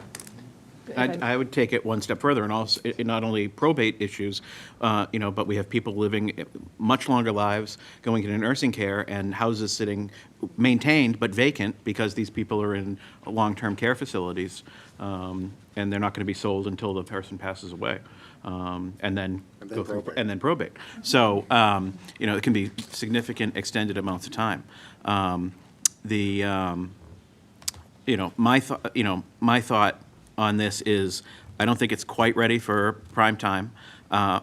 If you think that you can clear it up, and we still have to go to the audience and come back, but if you think you can clear it up in 24 hours, fine. But I would be much more comfortable saying, let's vote no action on this tonight. There's clearly some issues, and take 6 months or whenever our next town meeting is, and come back and take our time with this. I don't think there's an urgency to get it done for the month of May. I mean, that house on your street is cleared up, right? It's cleared up. Okay, then, we're all set. And I agree. I am absolutely in favor of this concept, but, and I'll leave that decision to you. If you think your team can do it for tomorrow and get it right, that's great. The only thing I would say to that is that I would prefer not to vote no action on this, because that does have ramifications in terms of, even with a bylaw, what can be brought back. Right. So I would say that I agree, if the team can come back with something that meets the concerns that everybody in the audience may have additional concerns, that'd be great. It's going to be tough in 24 hours. If not, my suggestion would be that it be referred back to the town manager and staff. Yep. And that the town manager have the opportunity to bring this back, because you might be able to, whenever the next town meeting is. Yeah. So we're not talking about a year, we'd be talking about probably closer to 3-6 months. with Yeah, it, so. thank you. Thank you. I appreciate all of your comments very much, and Before you- any other language suggestions you want to share, please do. I would love to hear from the public, and so I can take more notes, and then kind of wrap up what we think we heard. Yep. But we would certainly give it a shot within 24 hours. Again, there are many examples of this. Yeah. So it's not brand new, so I think we'd give it a shot, and if we get back tomorrow and we can pull it off, then I would respectfully request they kind of refer to town manager.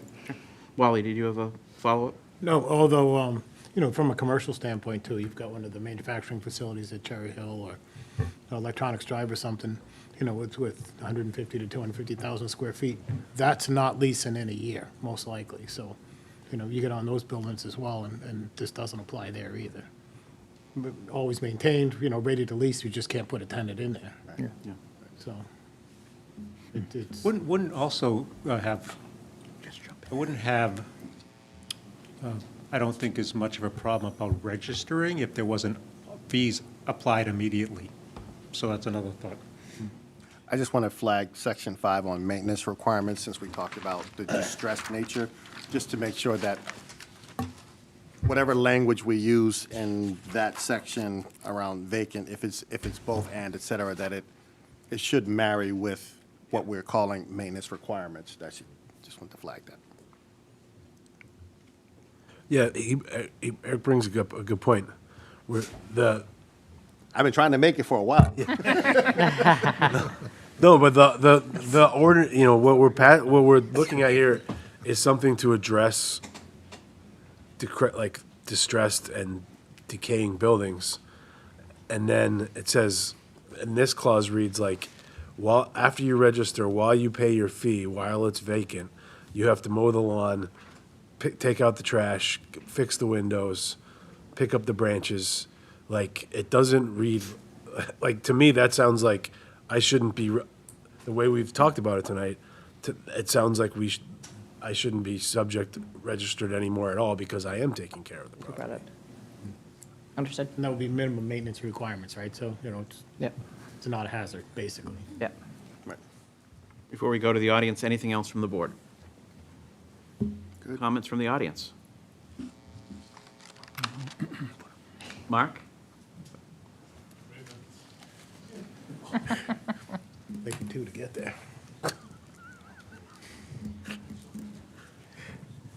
Two 57. The lowest one bites you if you sat next to it.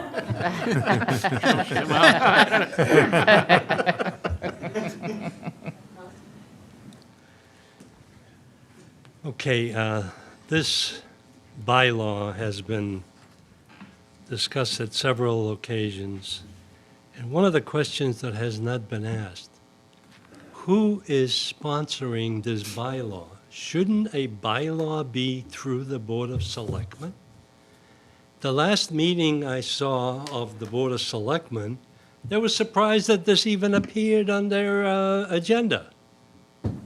So the question is that we're going in circles here about the bylaw that's probably unnecessary, except for maybe 5 properties. We have avenues to get those properties either acquired by the town or legally, vacated and repaired, if they want to go through the process. So now what we're doing is we're creating another bylaw to control our residents, and it's probably meant for, I don't know, last time I was told it may be up to 10 or 15 properties in town out of 10,000. So what are we doing? Are we trying to generate revenue? Or are we trying to force the residents out of town because they don't want to take care of their property?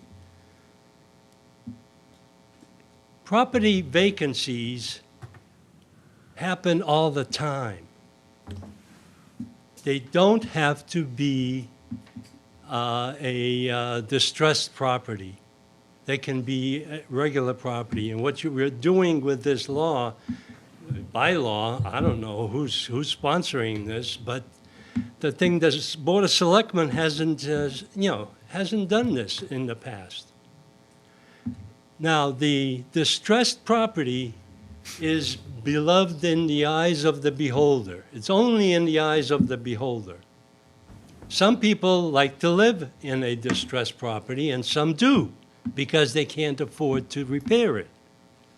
Are we going to, force everybody into making repairs? And the thing is that our building inspector, you're putting him in a position where he's become a dictator in regard to maintenance and operation of your properties. So is that what we want to do? I think that the board has the attorneys on the board has finally seen the light. This should go back to the Board of Selectmen and let them decipher what the heck we want to do. And then we'll be able to proceed. Thank you. Thank you. Lois, did you have your hand up? Go ahead. Lois McKenzie, Precinct 3. I just wanted to say, I understand where you're coming from in certain aspects. My neighborhood alone, I can tell you about 2 houses right next to one another. They look exactly what you're describing. Dilapidated, rundown, broken windows, plywooded windows. People live there.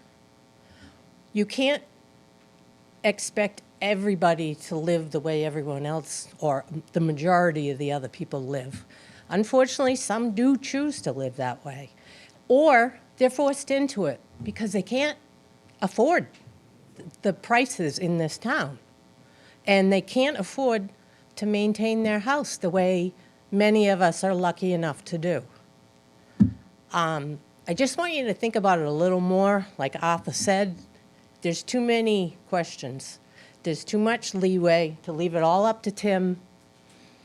That's not fair either, because he can vote or he can decide one way, and then you've got a whole group that think totally opposite. So you have to nail down the wording on this to even think about doing this.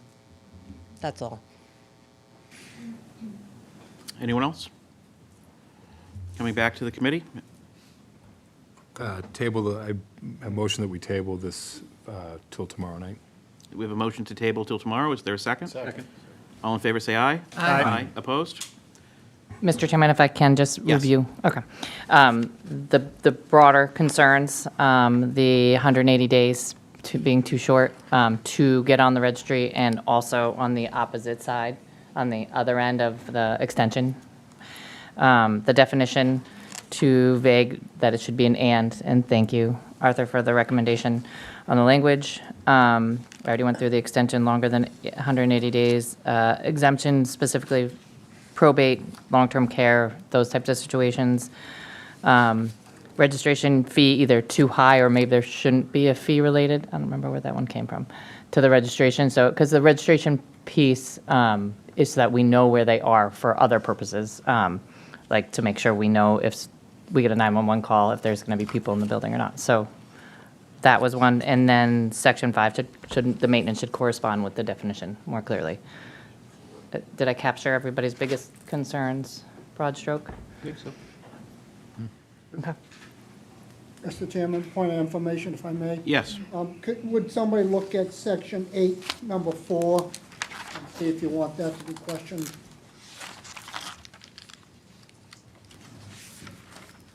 Yeah. Thank I you. think that's fine.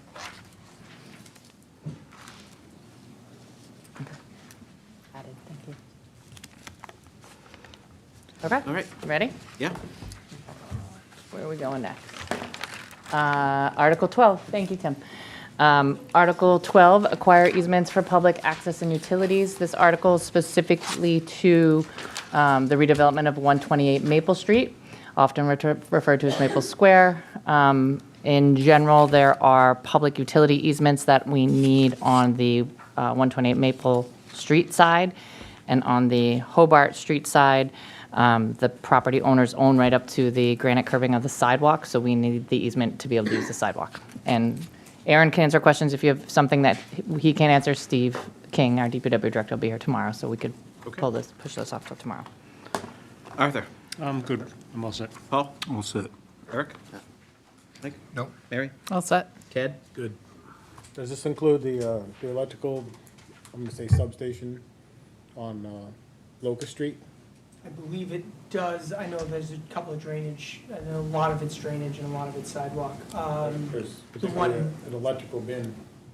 over, I'm trying to Oh, say, there's maps. if I'm on Hobart to the left, If you're on Locust to the right, in the parking lot, if I'm on Locust, Do you want the maps? There's maps attached. apologize. I'm not across from the old central fire. Can we bring the power over? Yeah, I don't, I'm gonna defer only because I thought that was a Traffic 20 lights? that was 20 Locust Street. Right. The transformer was in the parking lot of 20 Right, but Locust does Street. that go over, do we already have access to that? Is that, Yes, um, I believe we sorted that out with 20 Locust Street's redevelopment. I apologize, I'll, just asking because I don't know. yeah, no, And if we're going through this process, then we ought to get it all. right, I thought electric was satisfied with whatever they got at 20 Locust Street, but I will get you a definitive answer tomorrow. Sorry about that. Anything from the audience? Is there a motion on Article 12? Move the article. Do you have a motion and a second? All in favor? Aye. Aye. Aye. Opposed? Passes unanimously. Okay, thank you. Just making that note for Wally. The next 13? Next one is Article 13. This is a general utility easement to allow the select board to accept easements that are no cost to the town throughout the year sometimes, and again, Aaron can better describe some of these situations. It'll be mid-year and we'll need to take an easement, and so we'll have to go into some strange legal process to do it until we get to town meeting. So this would authorize the select board, again, they're at no cost to the town. And a good example would be like the one at 20 Locust, where kind of as we're cleaning up something, we realize, oh, this needs to happen. And again, I apologize, but I'll say hypothetically, when we've gone back and looked at some of these things, we've seen that we've missed some easements in the past. And so this is something many communities have as a standard practice at town meeting, just to make sure that we don't actually incur more costs to us when accepting these kind of minor issues. So something a little bit new, but we wanted to get that covered because we have found some errors in the past, and this would cure that. And it's for one year. Yeah. Polly? This would be for acquisition only, right? There wouldn't be any maintenance involved with this or costs? Correct. Yeah, these are no cost. These are property owners giving us this. If it's not in that This category, doesn't include clearing trees or Nope. rocks to get to it? no. Anything that would concur costs will go through a more standard process. Ted, you're all set? Mary? All set? Mike? So, in regard to the easement, normally when we accept an easement and take an easement, we do it via the eminent domain process to be able to clear up any title issues that would be there. Will this allow us to be able to take that process? This is usually when, I mean, how we envision this is when the property owner is giving us But the even when they easement. give it to us, we Yeah, almost we're still always take saying it by we take eminent it. domain because it clears the title issue up, so. I want you to say yes, but, I want you to say yes. yeah. That's the plan. I guess I don't want to give the lawyer a more lawyerly answer than I'm entitled to give. But that is. Ask the town lawyer if she can perhaps give Yeah, us an but that is opinion the that we don't intent need to with that. change this I language guess to we're approve taking it and take through- by, yeah. Through offer, through a free gift, but. Is it a statute that we have, that authorizes us to do this without individualized town meeting action, or is it, okay? Probably be worth a call to the town council to be able to just make sure that that language does allow us to be able I to believe take they've the. reviewed They reviewed the warrant as a whole, Yeah. but We provided I didn't ask several that question. Yeah. examples of towns with almost exactly the same language. If you just Googled this, you'd Does that probably satisfy see. you, or? So I mean, listen, as long as we can do it, that's the key thing. Generally, we take the easements by eminent domain is what we actually do, even if it's given to us and there's no cost, because it clears up the title issues that could be there behind it. As long as we have the right to do that as part of this, that's fine. If the determination is that we can't do it as a result of that, because the language doesn't specify that we can do it, then it's not, it's sort of useless. Agreed, understood. Yeah. Eric? After that, I have nothing. Paul? Just a question, maybe, Mike, are you suggesting we table it, or No, not in the least. I just think that that. you're not waiting for tomorrow to get a legal opinion? Then? No, I don't think so. Okay, fine, I'm all set. Arthur? Questions from the audience? Is there a motion on Article 13? I move the article. Second. Motion and a second. All in favor, say aye. Aye. Opposed? Passes unanimously. Article 14, Demolition delay. demolition delay. My understanding is you have seen this a few times now. This, through the Preservation Committee, has realized that of their options, which currently are 2, they really need a third, which allows them to deem something historically significant, but that the work that's being done will not change the historical significance. And you have a Preservation Committee member and the staff member from Preservation if you have further questions. Arthur? All set. Paul? All set. Eric? I'm good. You sure? You seemed hesitant. So I Well, want to give you a shot. my mind, I'm just imagining how many meetings they had to get here. So, I appreciate the sympathy. and I'm like, don't poke the bear, because I know how hard the folks work on all that language. So, I'm good. Speaking of poking the bear, Mike? So long as this does not increase the burden upon a landowner to It be able lessens to, it. it's in, Quite a bit. exactly. There we go. Yeah, this prevents it, so right now, if they feel the property is historic, but the work isn't impacting the historic nature, we still have to proceed to the public hearing. So we're not costing them money per se, but we're costing them time. And time is money. Yep. Mary? All set, thank you. Ted? I'm good. Wally? I'm good. Anything from the audience? Move the article. We have a motion to move Second. the article in a second. All in favor, say aye. Aye. Opposed? Passes unanimously. Great.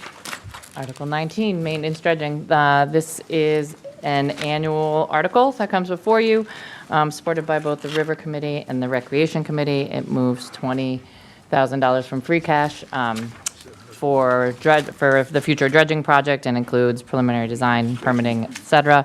And our fantastic harbor master and director of natural resources, Chris Sanborn, is here if you have any questions. I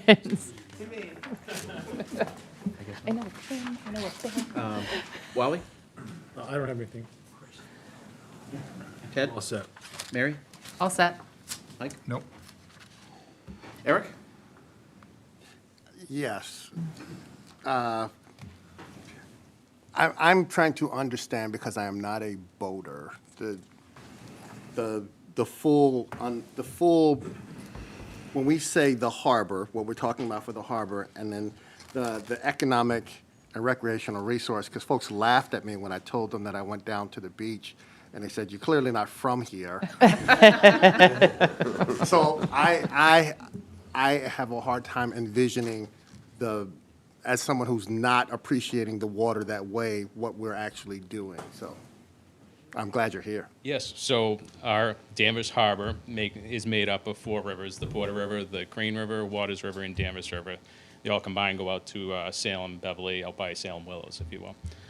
So our last dredging project included just the Porter and the Crane River, the Crane River is by John George Park. You can see that where the town marina is, and the Porter River is probably more familiar, Pope's Landing. Danvers River extends out beyond that. Waters River is over by the Danversport Bridge. So this proposed project would include all 4 rivers, hopefully, assuming that the funding is available. There is state funding that is available for grants. There is state grants available for dredging, which is a 50% match, which we would be applying for. There's pre-construction grants that are available with an 80% match from the state. So we're actively pursuing those grants right now. Hopefully that answers some of your questions. It does. It's one of the best explanations of, what waterways are we talking about, and I will. Beyond Sandy Beach. I promise you. Thank you. And the funds are for, does all of the dredging get done, or is that to understand the dredging that has to be done. This money is in part going towards, right now, the pre-construction costs, which is Pre-construction. determining what exactly needs to be tested, what is going to be allowed for ocean disposal, and all the permitting associated with that. Whatever is remaining from that will be applied towards the actual construction cost, but there's additional funding sources that are available that are assessed to the boaters themselves through a slip fee that we charge them, which increased this year thanks to the recommendation of the River Committee and the town manager.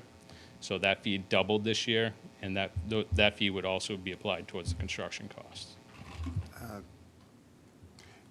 Someone correct me if I'm wrong, in the capital plan, I think fiscal year 29, there's, to address this, if I'm not mistaken, the dredging comes up then, and it was 7 million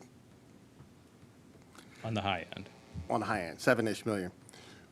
What is the revenue from all of the water activities that we are dredging for? Does anyone know?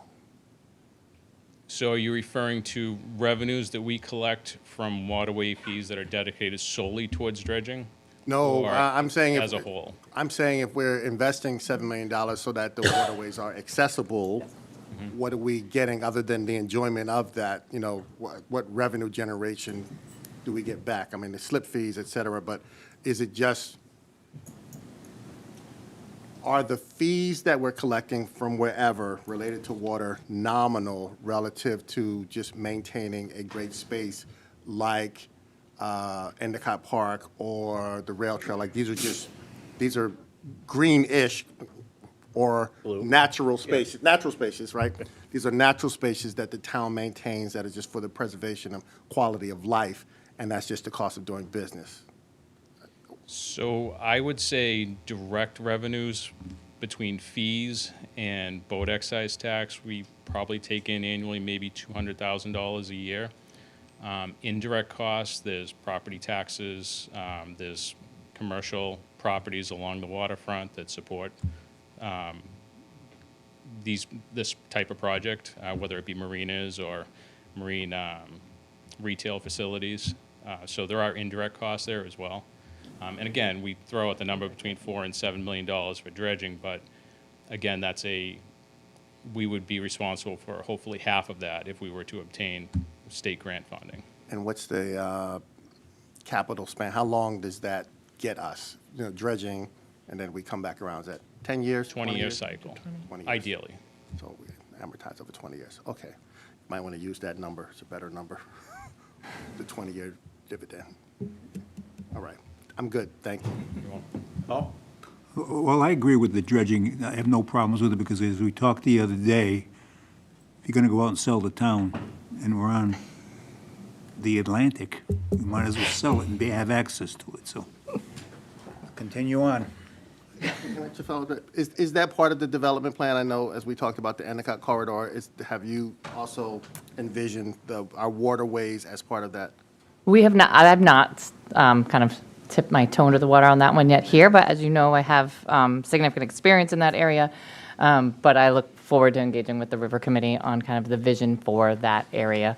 And I think what Chris was saying about the marinas, the houses that are there, the access to the water makes Danvers appealing. And so I think it's something that we should talk more about. And there's a couple different models for dredging as well.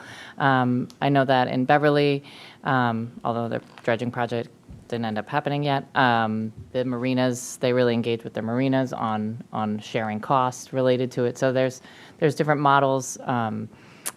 I've been successful with the state dredging grants in the past, so I'm familiar with those programs.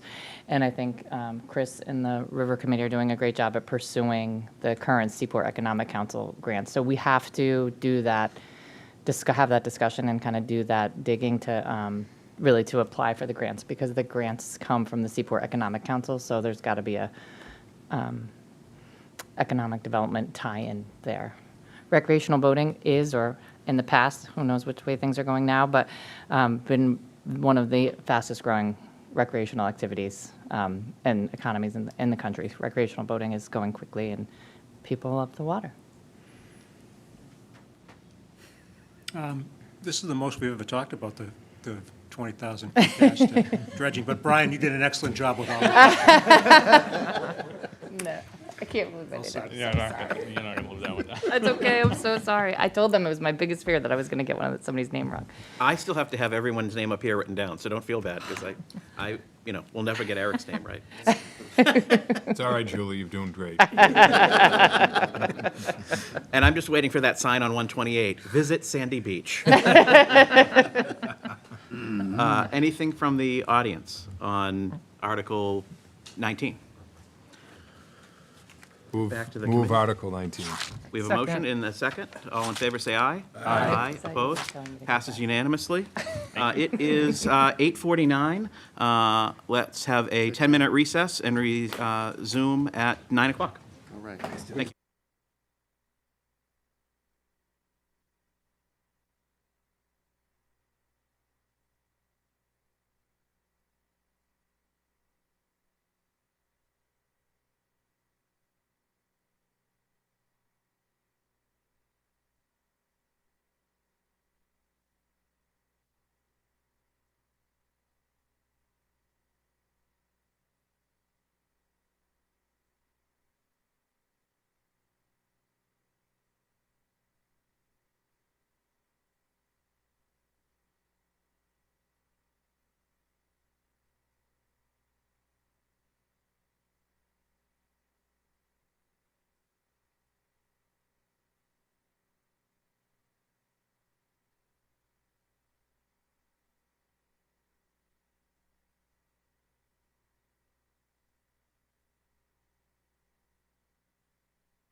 Okay, welcome back, everyone. Moving on to Article 34, electronic voting. Electronic voting, okay, thank you. Excuse me, I lost my notes. This article was brought to the select board by a member of the public, and the select board asked the town manager's office to work on it. So, so what you see before you is the version as proposed by the select board. Great. Wally? I'm going to defer for now. Okay. I'm not ready, that's all. Okay. Ted? Okay. So, I guess my first question is, I guess who am I supposed to be asking the questions of? It came from the select board, so you can go through me, yep. And I don't know if Dan. What's wrong with the current process? I thought the question was for the bylaw. My understanding, the reason that the select board discussion at the select board was about efficiency of voting.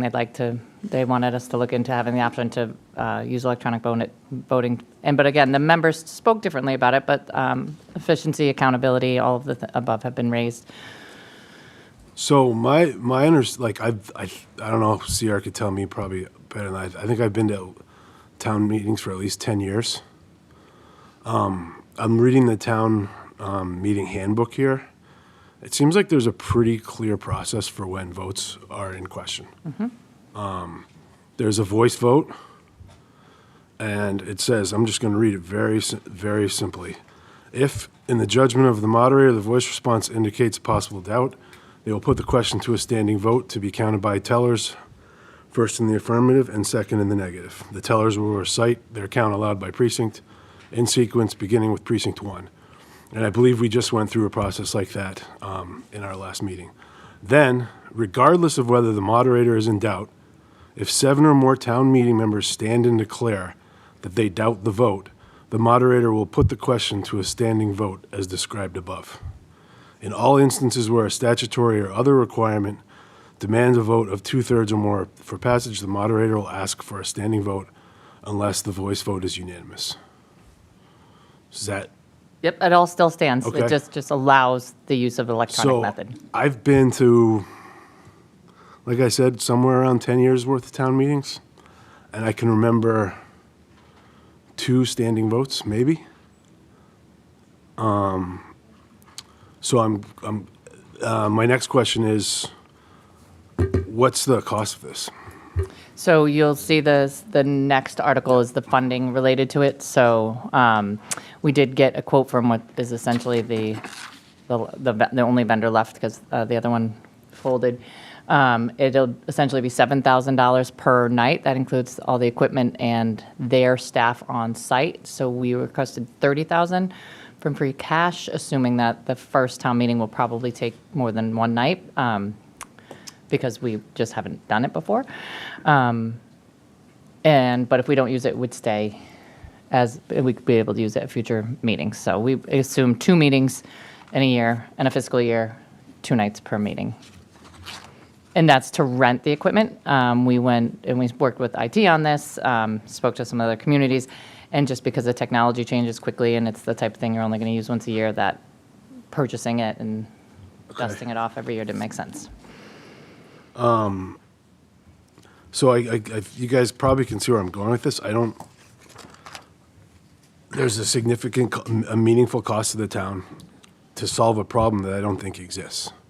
I also think we spent a lot of time in the last year talking about improving town meeting, making it members more involved, making it encouraging more people to run, and just getting a more lively, I don't know, civic, whatever.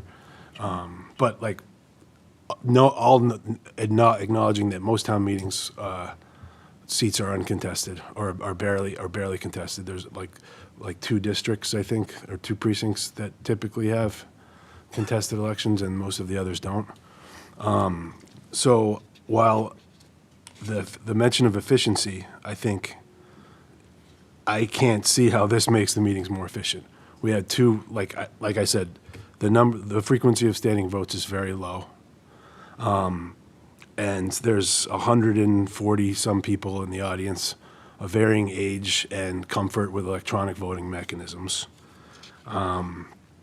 Then I go on down and I see, for any substantive motion, the voting system shall record the individual vote of each town meeting member. A record of how each member voted shall be made available to the public by the town clerk as soon as practical following the adjournment of the session. I've seen in my time here a fair amount of what I would consider boorish, uncivil, and harassing behavior directed towards employees of the town in social media pages. I'm not sure that if I'm a town meeting member, I want to sit around and be subject to hectoring by a bunch of people who I think are fairly juvenile and foul-mouthed. I also think that that's going to discourage participation.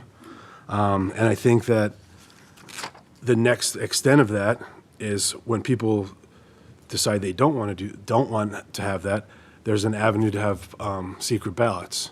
So then we'll be having votes on whether to have a secret ballot on a particular issue, and then we have to have the vote. I really struggle to see how this can improve efficiency in a process that to me has worked pretty smoothly. If there's concern, if I were the select board, rather than spending $30,000 a year to address this, as a member of the town meeting, I think the select board could be vocal advocates for making sure that votes are decisive. I don't know that I've ever heard a select board member say they're in doubt about a vote. I may be wrong, but I'm pretty sure I've never seen it. It's always come from the town meeting members. So rather than spend $20,000 to $30,000 a year on electronic voting, I might make it my focus in the town meeting to make sure that every vote seems pretty clear. And if it's not, I'm going to stand up. And if 6 people join me, we'll have a quick standing vote. And if not, we can move on to the next topic. So for all those reasons, I'm going to vote to take no action here. Mary? Question about the clickers or the voting technology. Does it work off of Wi-Fi? Does not, it's a closed network. Closed network? Yeah, so it can't is the current building, like, can it support that, or are we going to I didn't have to?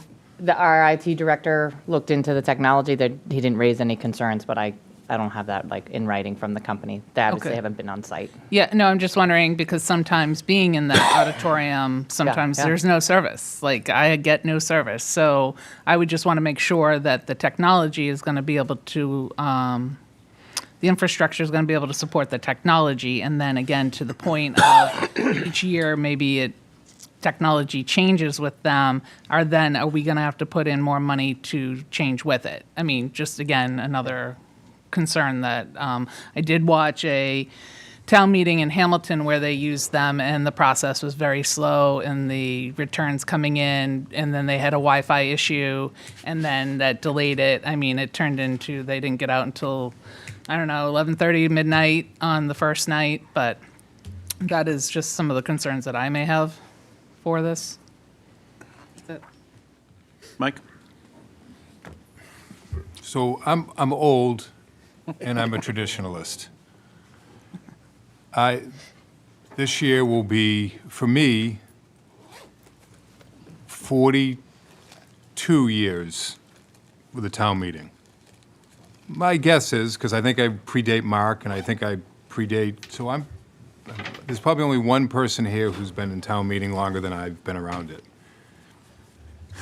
In those 42 years, there's never one time been a situation in which I thought, boy, I wish we had electronic voting for this. I have to agree entirely with what Ted said in regards to the process. It's always amazed me, because where we sit, we see all of you. We see what's going on. And there's been no doubt in my mind on at least 2 or 3 occasions over the course of the last 10 years that there were votes that I questioned.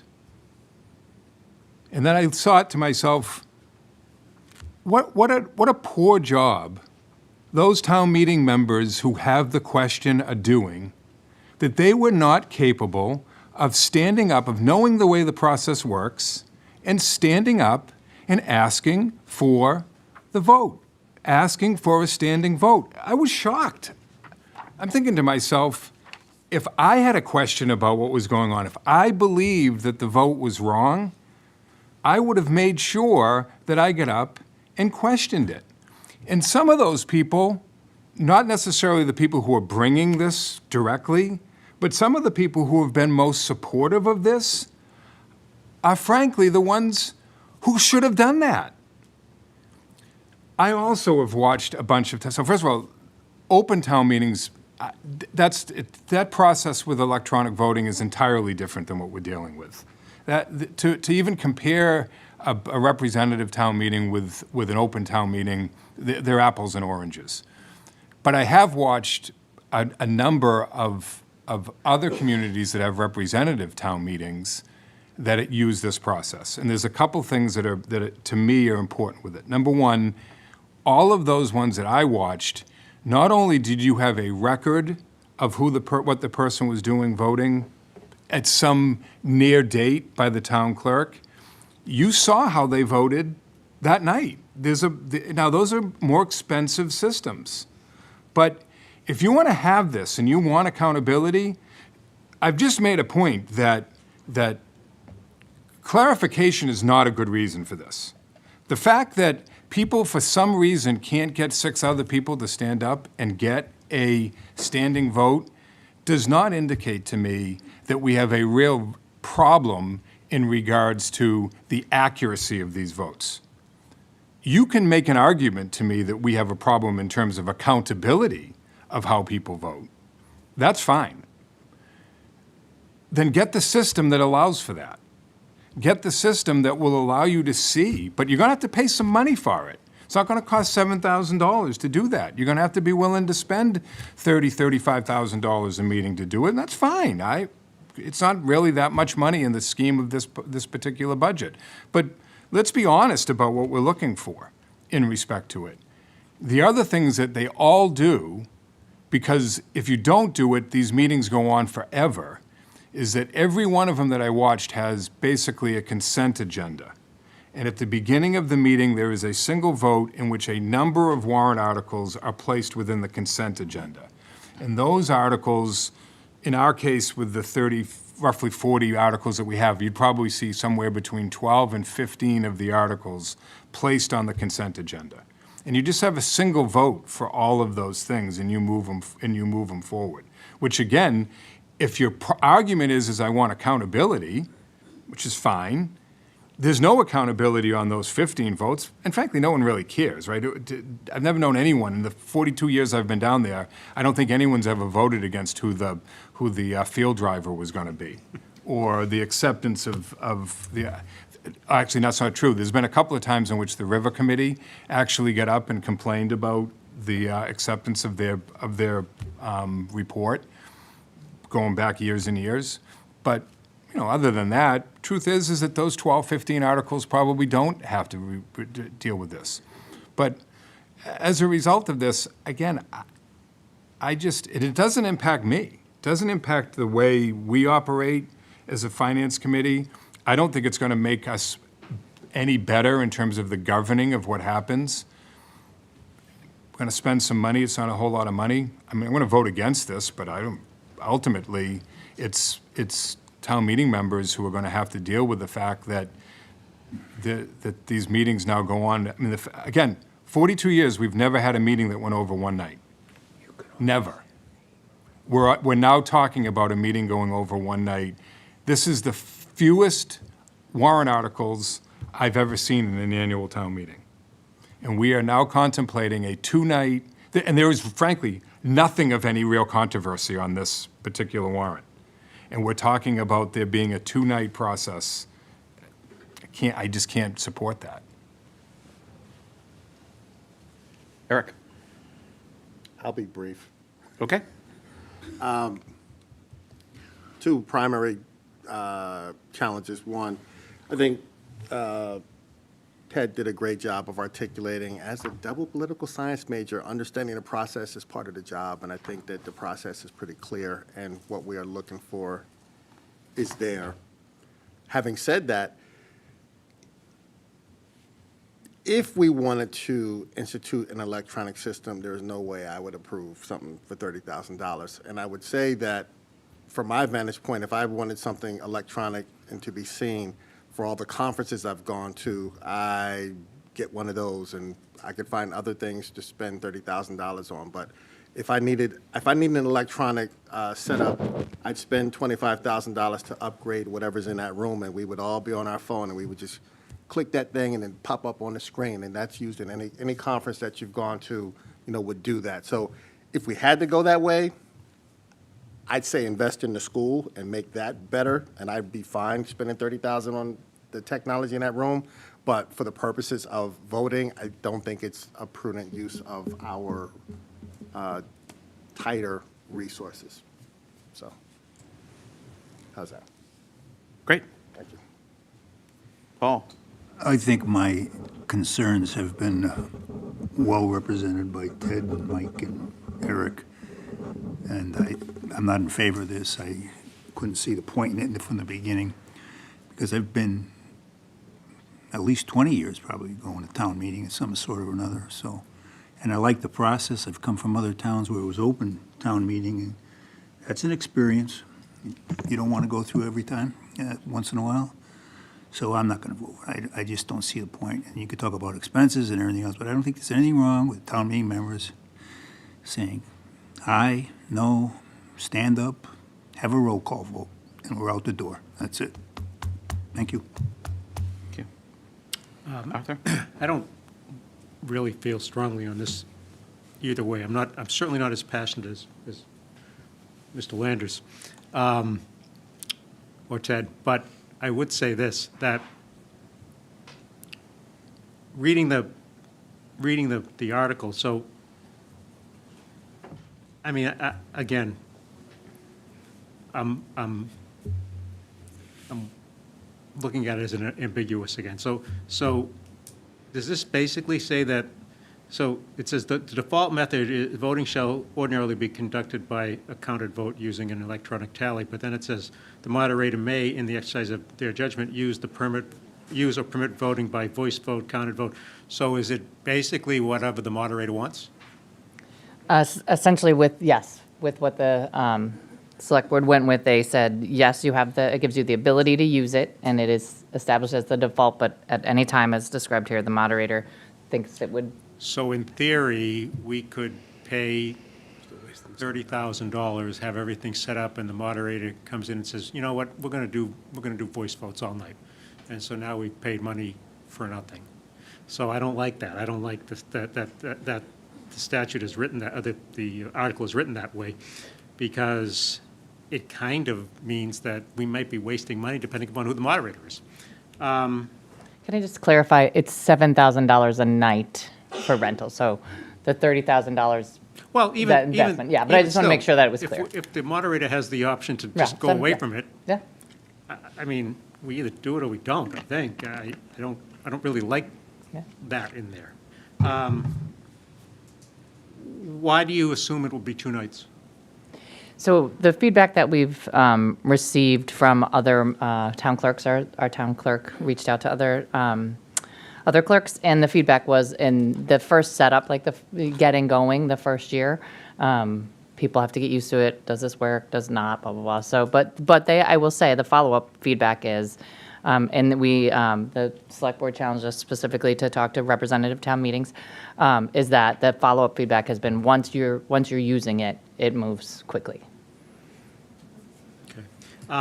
I think that at this point, again, I don't really like it being, we have it, but we might not use it. I also would agree with the first thing that Ted said, which is that I'm not sure that we have an issue that we can't deal with by the ways that we already have.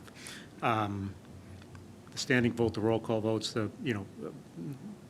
those are mechanisms that we have that have never, that aren't used very often. And I haven't been around quite as long at the town meeting as the 42 years that Mike's been around, but I've been there for 25 or so. And it really hasn't come up very often at all. So I think I'm probably leaning towards no based upon that and the fact that I don't really like how this is written. Wally? So thank you guys for covering every Microphone. topic, but so I'm an all in or an all out. I don't see a problem with how we run things now. I certainly don't have a problem with the town moderator or her decisions. I understand the transparency and the accountability part of having an exact vote. I don't see that written into this, especially with the moderator able to choose. I'm not having an issue with the price of it. Although I have a problem that's not a problem. You know, my town moderator runs a tight ship over there. She hasn't been wrong as far as I know. When we sit down in front, and we've talked before, you can hear everybody that's yelling louder than everybody else when they vote. They stand out way more than you would think. We see that. From the accountability part, you know, you can see who voted how. I mean, we are a representative form. See what you're voting for and what their vote was, you know, per warrant or per vote, you know, in town meeting. But I don't see this particular warrant fulfilling that problem. That being said, I would like to see it. I really would like to see the accountability part and take the transparency and just put it up on the wall. So. Comments from the audience? Can I just, Yes. Oh, Mr. go Chairman, if ahead. I could clarify, the technology system does have the ability to put it to Right. display as Great. well. Okay. You have the option to display it on just the clerk and the moderator. No, would it display in live time though as well, correct? Yeah, yeah. Okay. Go ahead, sir. Just remember your name and address and tell us who you are, what you want to say. I'm Micah Velasquez from Precinct 7, and seeing from what I've heard, that other representative communities that have gone through this process, they seem to have teething issues in like the first year, but after like they get it done, it seems that meetings move along much quicker. So ultimately, what it seems that we need to decide is whether we want to take that leap and fully commit to it, because it seems like something that we can't just half commit to. It have to be the moderator's decision to ultimately completely go all in on it and not just decide, oh, we want to do the vocal votes this time and then electronic votes this other time. It'd have to be something that'd be all in or nothing. That's all. Thank you. Lauren?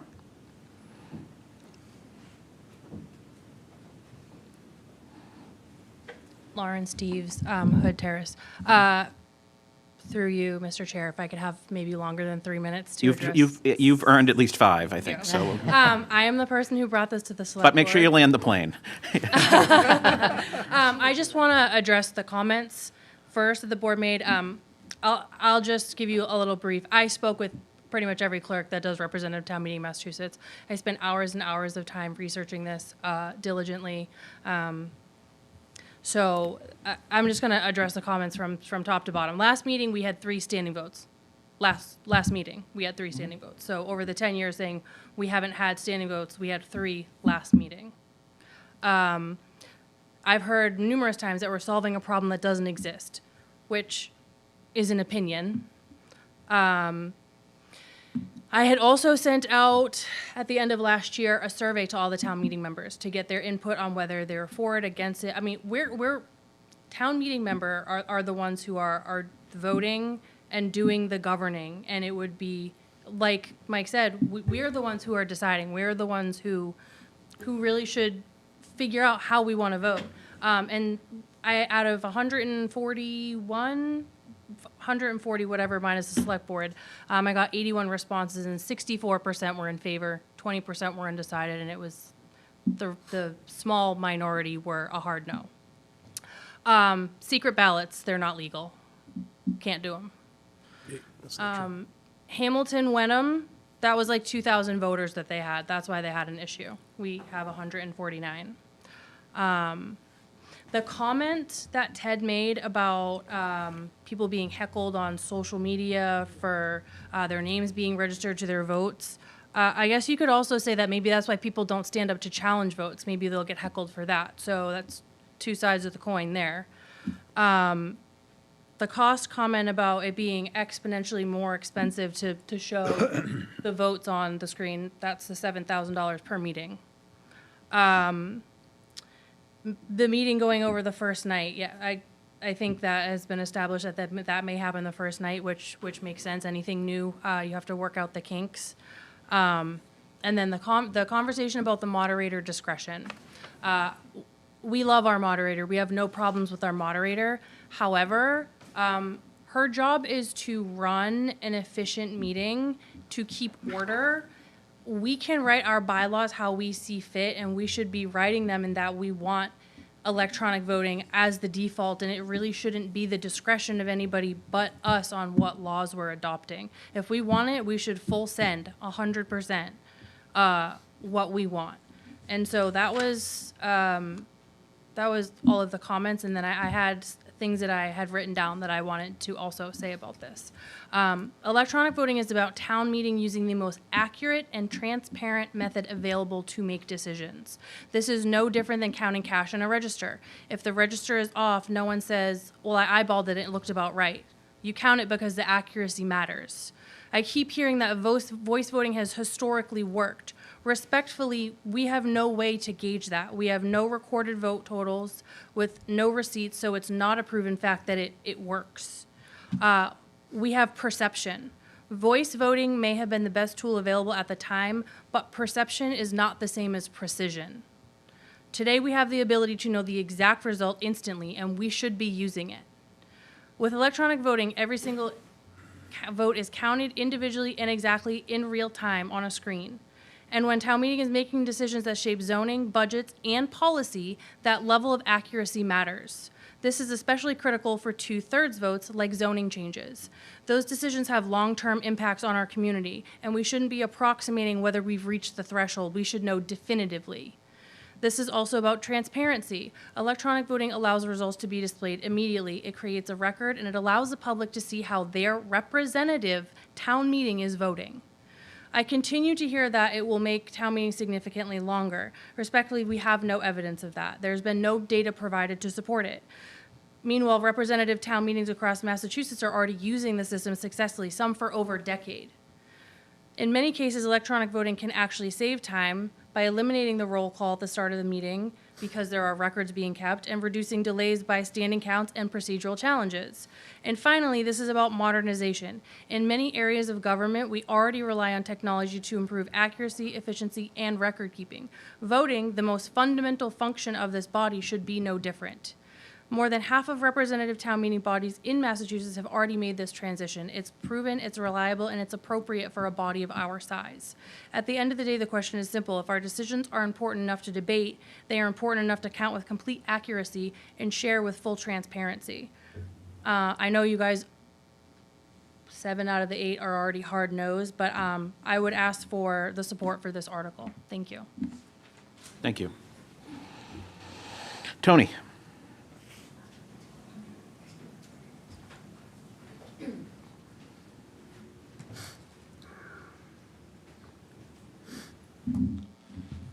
Tony Betancourt, Precinct 5, 15 Thorpe Circle.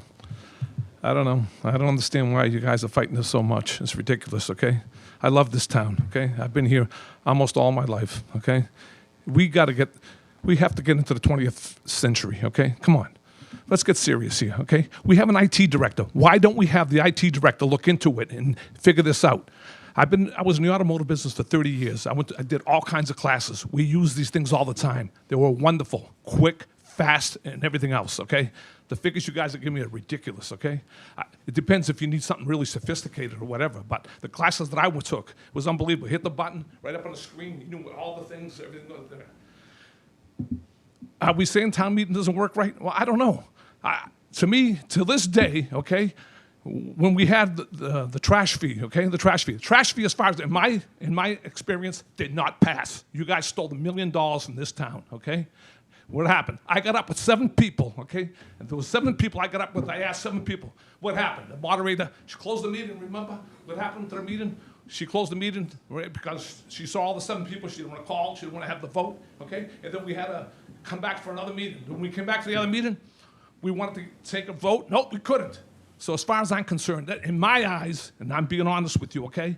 And I know a lot of people too that are also, okay, that have been town meeting members and think it's a joke the way we do these things, okay? It's about time we run this town the way it should be. I love this town. I don't want anything to happen to it, okay? So I think for sure that we should put this in place, okay, so we can have honest votes and this town can run the right way so we can make this town great again, okay? That's my honest opinion. Mike? We did recall last time. Oh, I'm not doing it. Did it 3 years in a row. Mike Trainer, town meeting member, precinct 5. I also want to speak in favor of this, and it's not only the accountability piece of it, it's getting it right. We're voting on big budget items like someone else brought up. Some of these we need 2/3 of votes on. I'm going to bring up an example. I think it's probably the one you were touching on. We had a vote in 2023 where the moderator had doubt. So when we did the stand and vote, it was 38 to 110. And if you, I'm not blaming anyone, that's what she heard. But if you have doubt on a 38 to 110 vote, how many of these are we getting right, to be honest? And it's like, I know you said in X number of years that you've all been at town meeting. I've had doubt on a lot of these, I'll be honest, just sitting there. And it's just, if you're in precinct 1, that vote gets heard more than if you're in the back, plain and simple, because you're right up front and you can hear it more. I just want the votes to be accurate. I've seen this numerous times. Like Tony said, I've seen people stand up.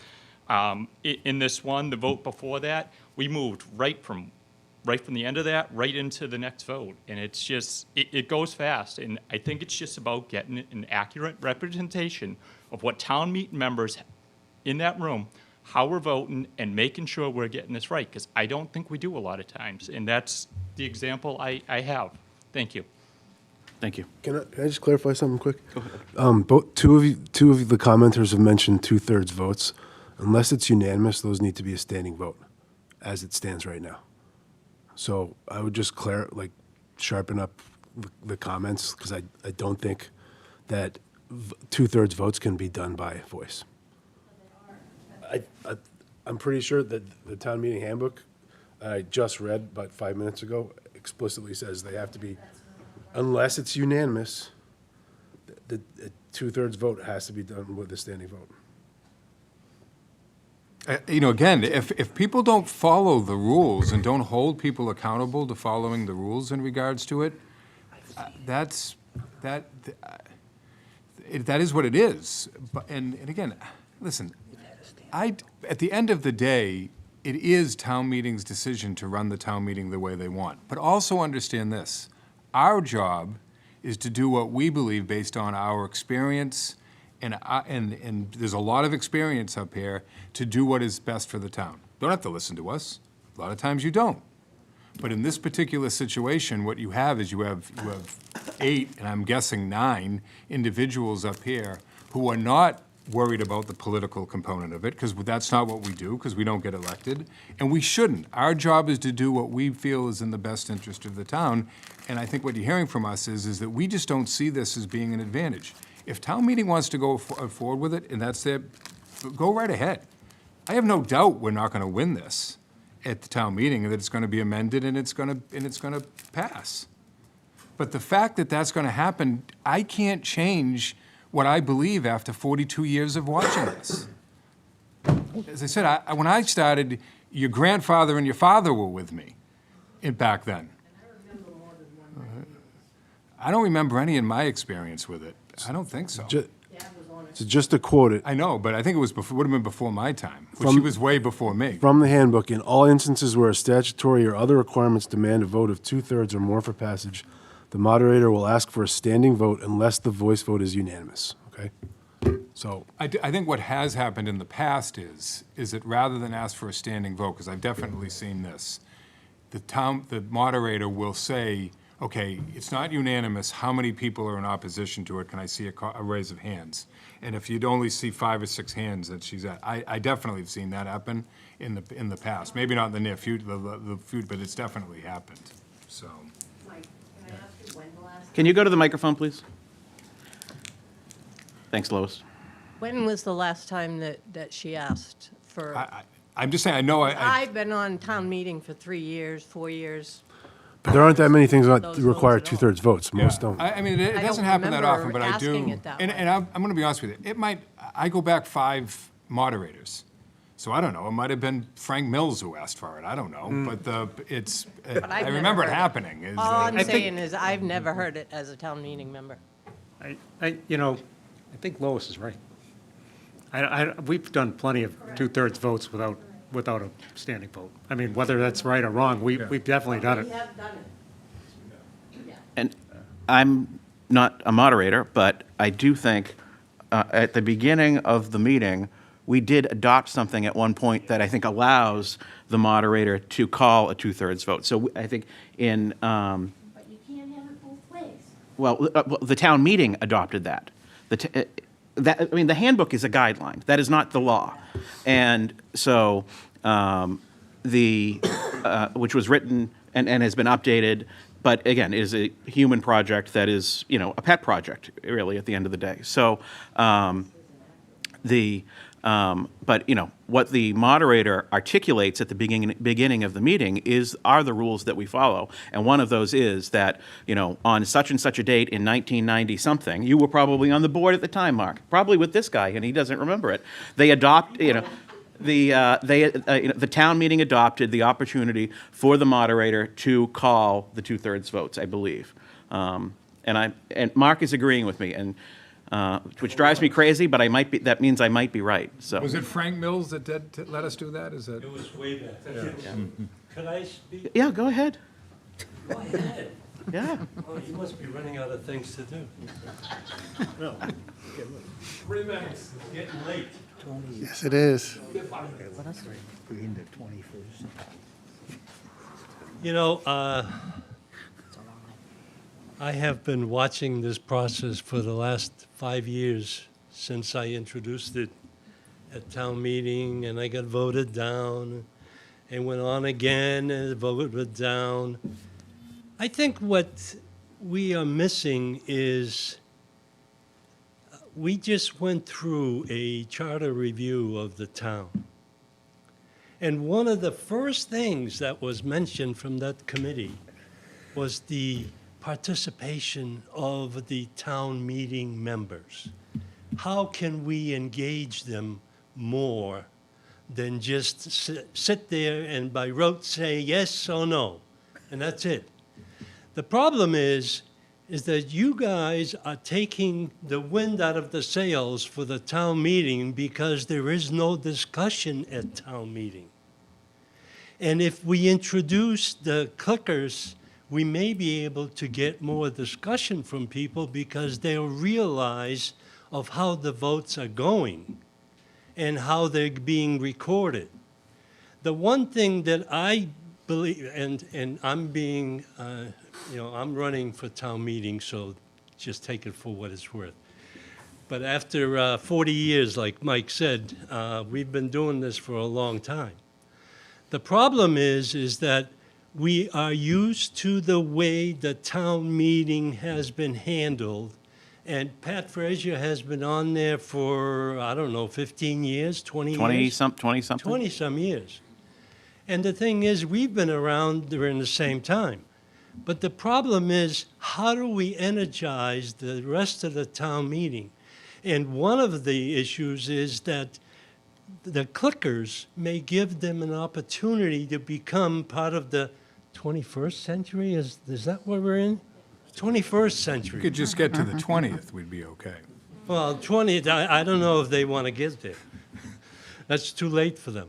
But the thing is, why are we so adamantly against the clicker system? Let's try it. The thing is, 4 or 5 years ago, I went through like. Excuse me, Mark, there's some audience chatter. I'm just going to ask the audience to be in order so that we can hear you I can't clearly. hear them anyway. I have selective hearing.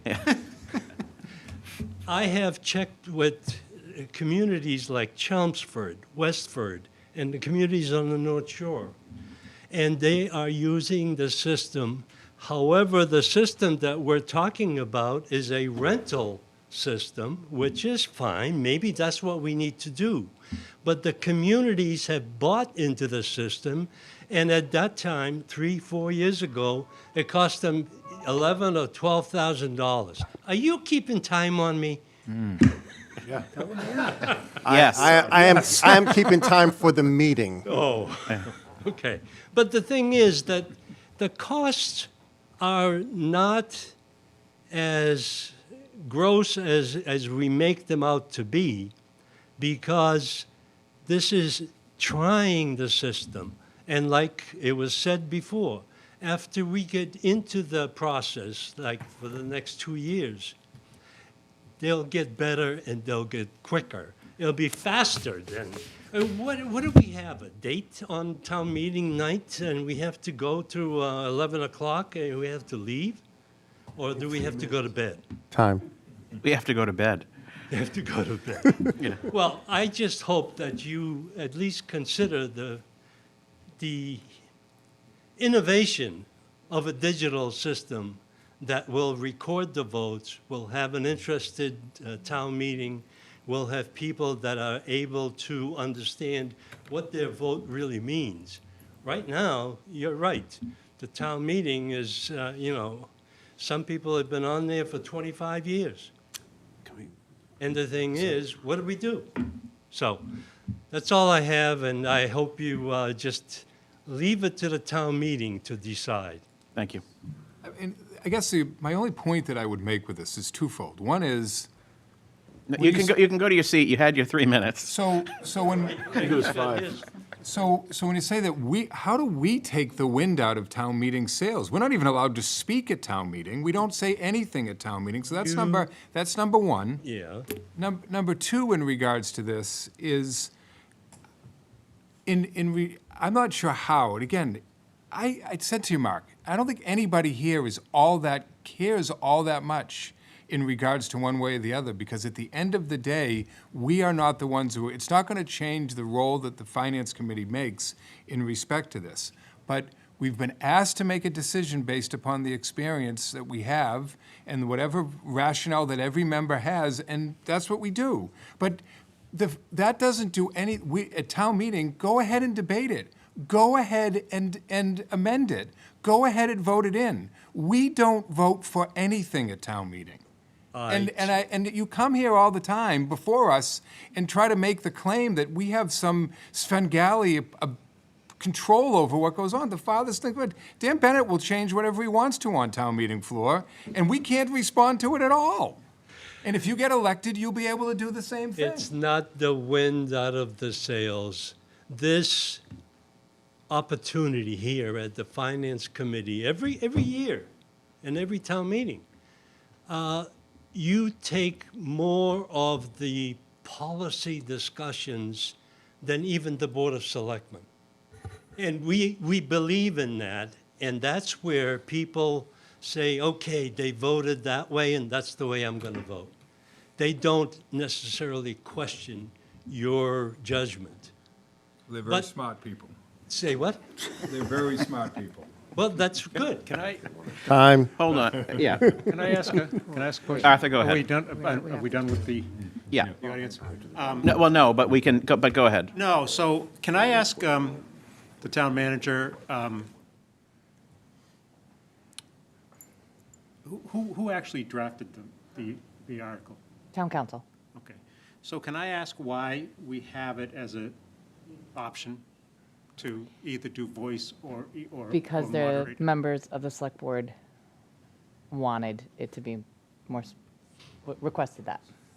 Some members of the select board, but it was voted by the majority of the select majority, board. So it is It went the through the select. process, and that's where we I landed. mean, I just find that, I just don't understand that. It doesn't make sense. You guys make great points. And I'm gravitating from being one of the old fuddy-duddies up here, but not that it's going to help you much, but except for Paul. But I really just don't understand the point of having it. We have electronic voting, except we might not use it. It just doesn't make sense to me. It's all or none. That's how it should be. Thank you. Mr. Bates, you had your hand up?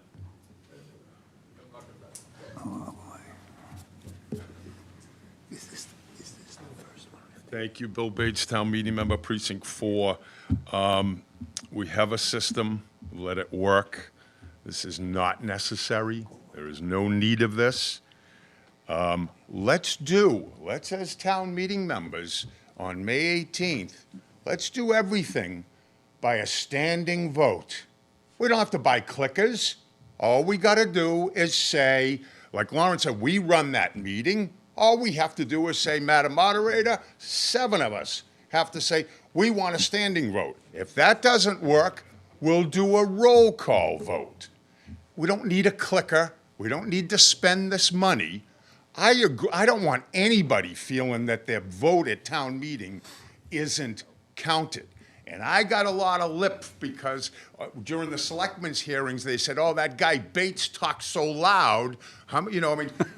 That's not what we're talking about. We're talking about town meeting members, do your job. Stand up and say, Madam Moderator, I doubt that vote. You don't need a $7,000 meeting clicker to do that. This is a waste of time. Please vote no.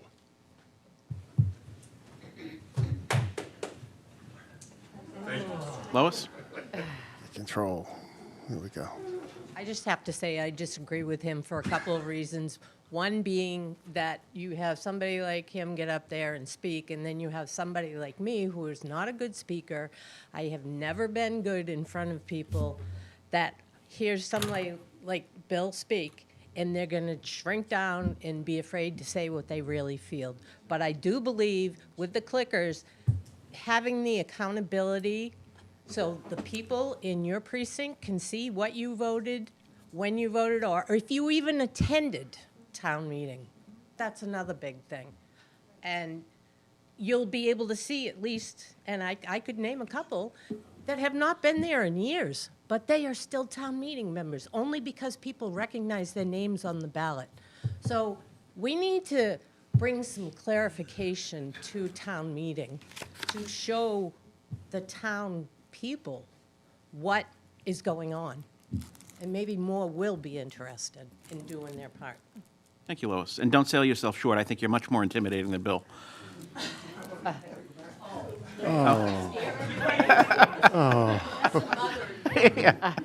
I appreciate that, my loud voice and stuff like that, and I'm a pussycat, believe me. But we can do that without flickers. That's all I'm saying. We could do it. There is no reason to spend the money on the click. It'll make you feel better because you're going to have a little toy to play with. But stand up at town meeting and say, Madam Moderator, I want to do a roll call. We don't need this. It's not the same thing. It's the same thing as being picked on. Mr. Chair, I think we've probably Yes. gone far enough with this. Can we? I had a couple of things I wanted to. I mean, To you, Mr. Chair. yeah. Can I try one more time? No, because I have something to say. I haven't talked yet, Tony. Lauren, you make some very compelling arguments. And, I think any of us up here who said you don't would be lying to you. But everyone up here also made compelling arguments. And I think if you didn't say that some of those arguments were compelling, you wouldn't be being honest either. I think where I come from is, one, I'm old school and traditionalist. And there's something beautiful about the way the town meeting operates. And to move it, I'm not necessarily opposed to, into this new way of doing it. I'm just not sold on it yet. I would have been much more sold if 20 town meeting members had shown up and all said, this is what we want. What I'm seeing, and I appreciate that. But what I'm seeing is 4 or 5 town meeting members. And maybe that's all we're ever going to get. Well, Well, I don't know that you have it, personally. I mean, it just, there isn't a strong, overwhelming sense of the town meeting body, in my opinion, in my observation, that this is something that they are striving toward. And so, that's why I'm a no. Again, it doesn't seem, and because I do think that if town meeting were really engaged in this, they would all be here to say, yes, do this. And in May, next month, they may very well, and you may be, I would expect you to be the one to get up and amend our recommendation, which seems like it's going to be no action, to adopt this, and they may overwhelmingly vote for it, and that's great, because then they have made that decision.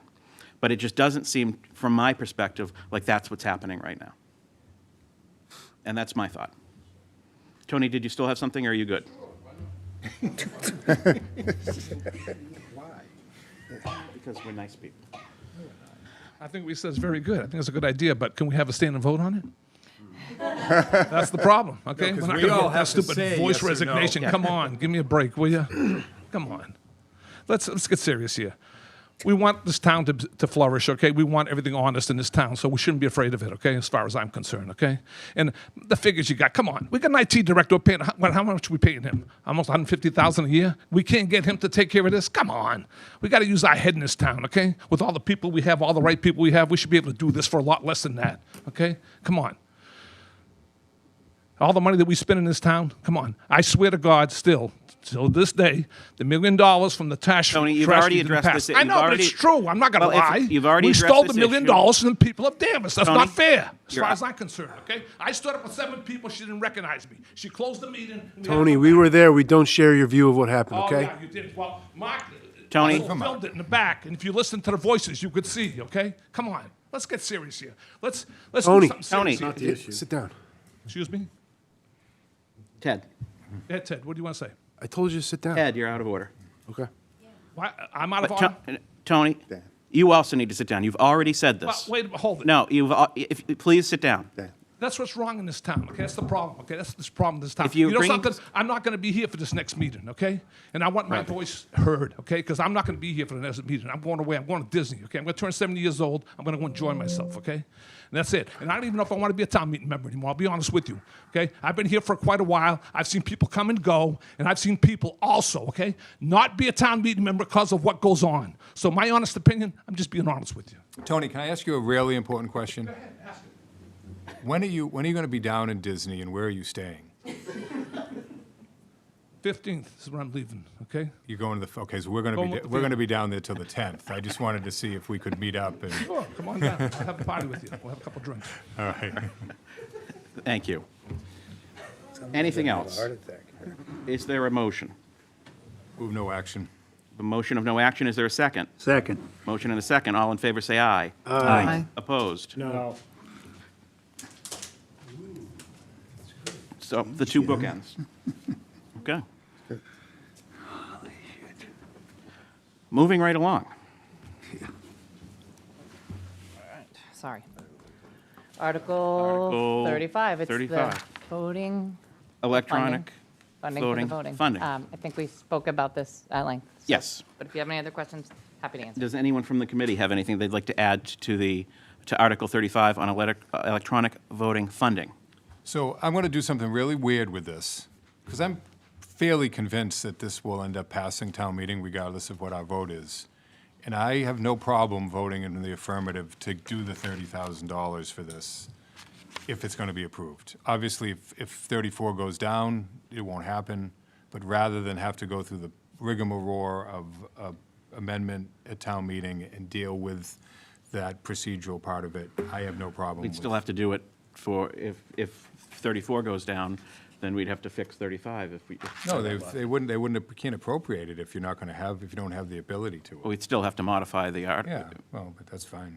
I think it's going to have, I think it's going to pass, so. Oh, it's- I wouldn't be surprised either, but I'm Yeah. just saying, I Yeah. don't, Yeah, I feel I like, don't have a- I feel like we're, Yeah, I don't have a problem with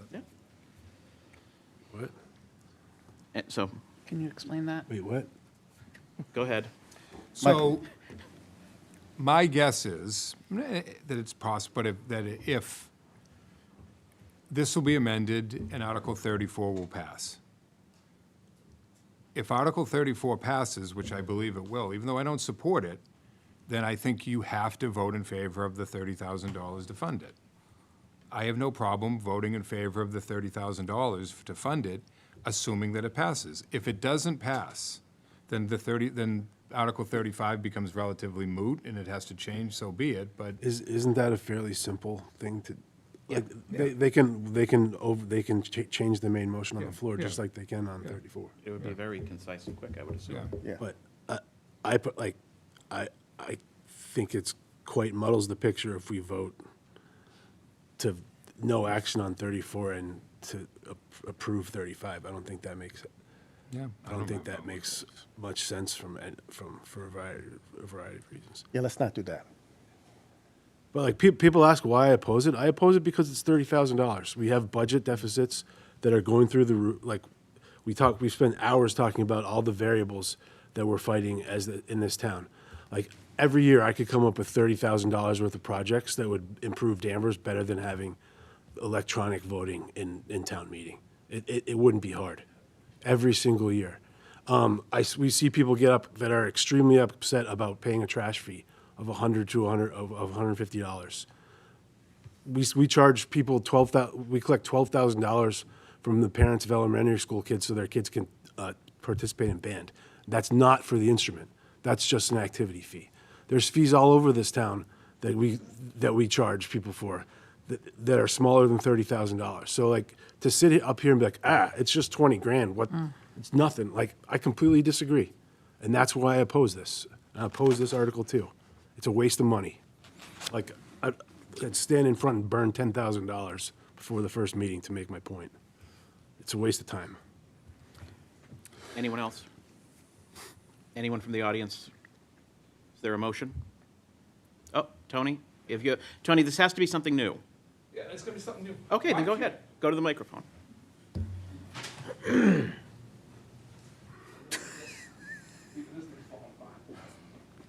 Look, how do we know we need $30,000? Why can't we have the IT director look into it, okay? He's very good with stuff. He's running the thing there. We can probably be done for a lot less money.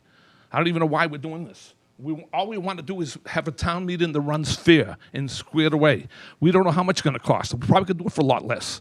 So we should be intelligent about this. I don't even know why we need this. We should just really work on it and make town meeting work the way it should. I think the town manager did already answer that question, but if you can just remind us again. Yes, happy to. Thank you. The IT director did work on this. We researched it. We got quotes from the company that is supporting, I think, and I think Lauren got the same Do we need information, the Cadillac? 90% Do we of need the Cadillac, or can we get a cheaper version? I mean, I don't know. I mean, this isn't the Cadillac version. It's one version. I mean, I'm not trying to be funny. I mean, I just Yeah, think I think we it's did. something important. I think we should run They this down only the offer right way. they only offer the Corolla, Tony. That's all we can get. You sure? Yes. Camry. might No, be wait, a hold It it. might be a Camry, yeah. Hold it. Maybe get it from Japan or something. I don't know. All right. Thank you. Lauren?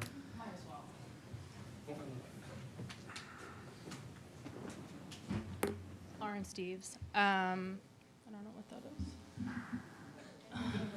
So there's conversation about renting, and like you said, you had got that quote. I got a quote for I think $9,000, which is for purchasing.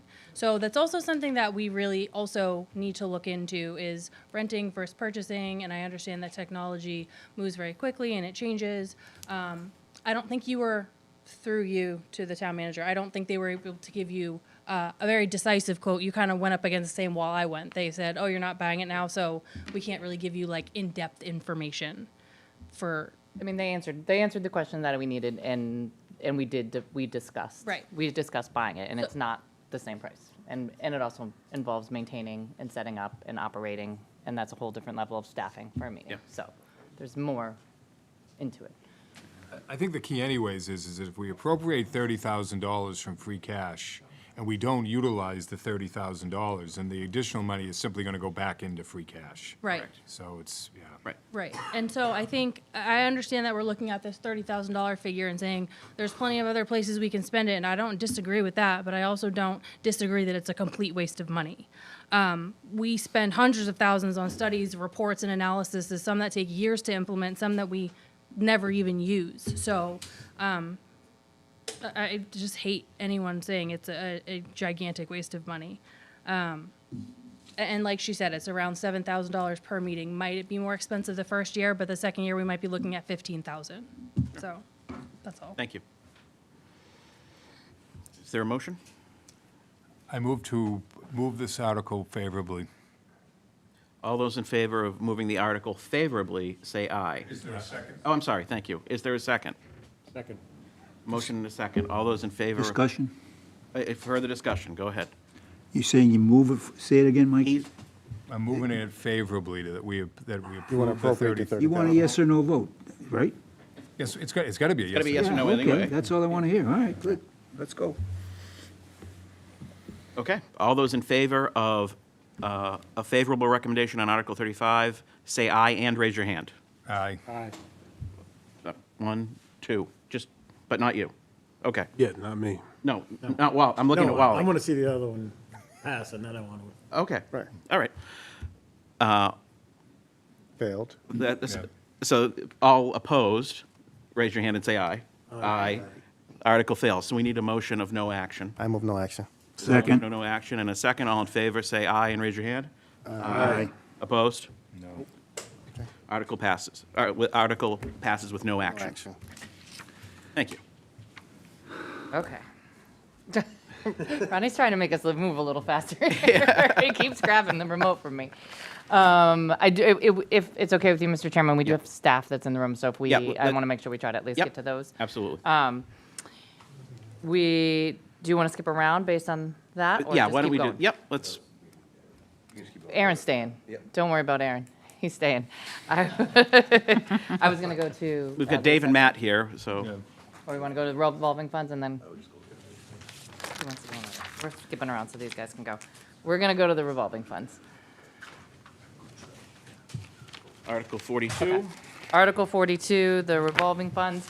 As you know, each year you have to authorize the amount which can be spent out of each revolving fund. Here we Danvers Council on Aging, $273,000. Transportation, $150,000. Waterways dredging improvement, $200,000. Child care program, $1.4 million. Water use mitigation, $450,000. Preservation, $10,000. And Matt Mitchell, our Director of Senior and Social Services, and Dave Mountain, our Recreation Director, are both here if you have any specific questions. And thank you both for being here so late. Wally? So, Wally, just move your microphone in, please. I'll cough right into it. So as far as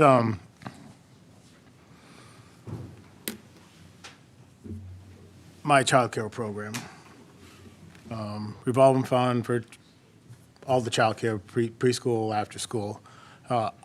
And I know we're tight with our budget this year, but I don't want my recreation, sorry, Dave, and my assistant recreation director's salary, part of their salary, actually coming out of this revolving fund permanently. If it's a means to an end for this budget year, then we'll get through the budget year. But, you know, your role through town administration is covered by his town administration salary. This should go to the kids. I mean, as far as all the expenses for the programs, I believe that it all should come out of here. But as far as my admin salary, sure to get through this budget year, I don't believe should be a permanent thing. Okay, I will say that's obviously not the part of this vote. This is just for the authorization of what to spend. But I will also say that this program takes a significant amount of management. I would agree. And their time is diligently spent on this I would program. agree. And that's part of, similar to waterways fees, when people will say to us, people who use the water should pay for waterways fees more than others. Others, in that same vein, people who use the child care system pay fees in order to support the program, and that includes the And like I said, administration of it. for my admin job, I think that's part of his admin salary here. As far as anything that happens with the program, that fee should definitely cover that. Just my opinion. Ted? I don't think I have any questions. Mary? No, all set. Mike? Nope. Eric? Paul? All set. All set. Anything from the audience? Bill?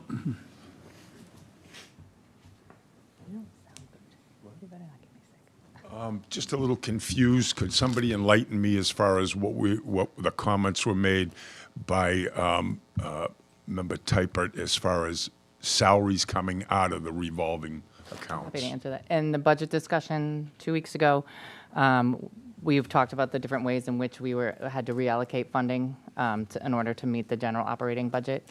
And so half of the salaries, this was discussed at both Select Board and Finance Committee, half of the salaries from the Director of Recreation and the Assistant Director of Recreation will now be charged to the Child Care Revolving Fund, which is supportive, so it's money in, money out. So fees for the program go in, and the operation of the program is funded through it. It has a healthy balance, which I'm sure Rodney has, and we are required to spend a certain amount of it every year. So this is operationally a good choice. Thank you. Thank you. Anything else? Is there a motion? Move the article. Second. We have a motion and a second on Article 42. All in favor, say aye. Aye. Opposed? Passes unanimously. Is John joining us? Here? I not see him. John? He's Oh, down okay. the hall- he's I'm down like, the do I hall. not see him? Sorry, I wanted to. Okay, well, then we'll Yeah, go. it was right Yep, down we'll there. go back up. I was trying to get our staff out of here as quickly as possible. So Article 37 is Transportation Network. Oh, the Article 36? Downtown Improvement Fund is the one we didn't do yet. Yep, okay, Article 36, Downtown Improvement Fund. This is $408,675 out of free cash, which initially comes from one-time 40R payments. So when the payments come in, they go to free cash, and this is us moving it into the Downtown Improvement Fund. These are for things like, and Aaron can get into some of the specifics, but some of the downtown projects related to streetlights, sidewalk improvements. I believe there's a traffic study in the queue. There he is. Traffic study in the queue. But if you have specifics about what else might be in there, that's this. But these are for payments that come related to development. I think the only thing that sometimes causes more consternation than using the phrase sandy beach is the two words pocket park. And one certainly hopes that we won't be hearing those words come out of your mouth. And with that, Arthur? Yeah, I'm good. Paul? Is there a volunteer or a community participation in this, or is this all in staff? The downtown improvement area? I mean, this is the fund we're talking about, right? This is just the, yeah. this Okay, is just yeah, moving okay. money. And I would say, for the projects that are up and coming right now, which is like wayfinding and some of those, we're going to present to the select board, we'll be having a meeting downtown with the businesses. But in the past ones, I couldn't speak to because I wasn't here. I don't know if there- I think, the dirty word pocket park, I think that was during the COVID era, and there was some state funding available to try that. I don't think, it was a good time to do a lot of community outreach. We've heard a lot of feedback on that. If we do proceed with anything of that nature, again, I would assume it would be a robust public process around that. Don't talk about it anymore, Aaron. Paul, anything else? I'm all set. Okay, Eric? Mike? No. Mary? No. You liked the pocket park, didn't you? I did, actually, you know what I did like, and I was just thinking about it, you should know that. The murals that were painted on the cement, do we still have those? Yes, Oh, where are they? they're down at On the cement. Where are they? Tapleyville. Oh, okay, very good. Ted? What's a 40R payment? Excuse me? What's a 40R payment?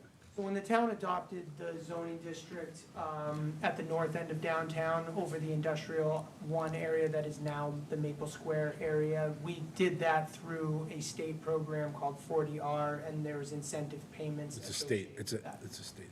State kickback. Thanks. Can you give us a quick Reader's Digest version of what the money's going to go for? A lot of these fees are going to defray costs that would otherwise be hitting the tax levy for a lot of the work that you're seeing downtown, curbs, sidewalks, repavement coming up later this year. And then, as Town Manager Cahill mentioned, we are also lining up a redo of the 2014 traffic and circulation plan that was done by Nelson Nygaard in 2014, which kind of fed into that 40R conversation. So we're going to get paved out of this money downtown this year.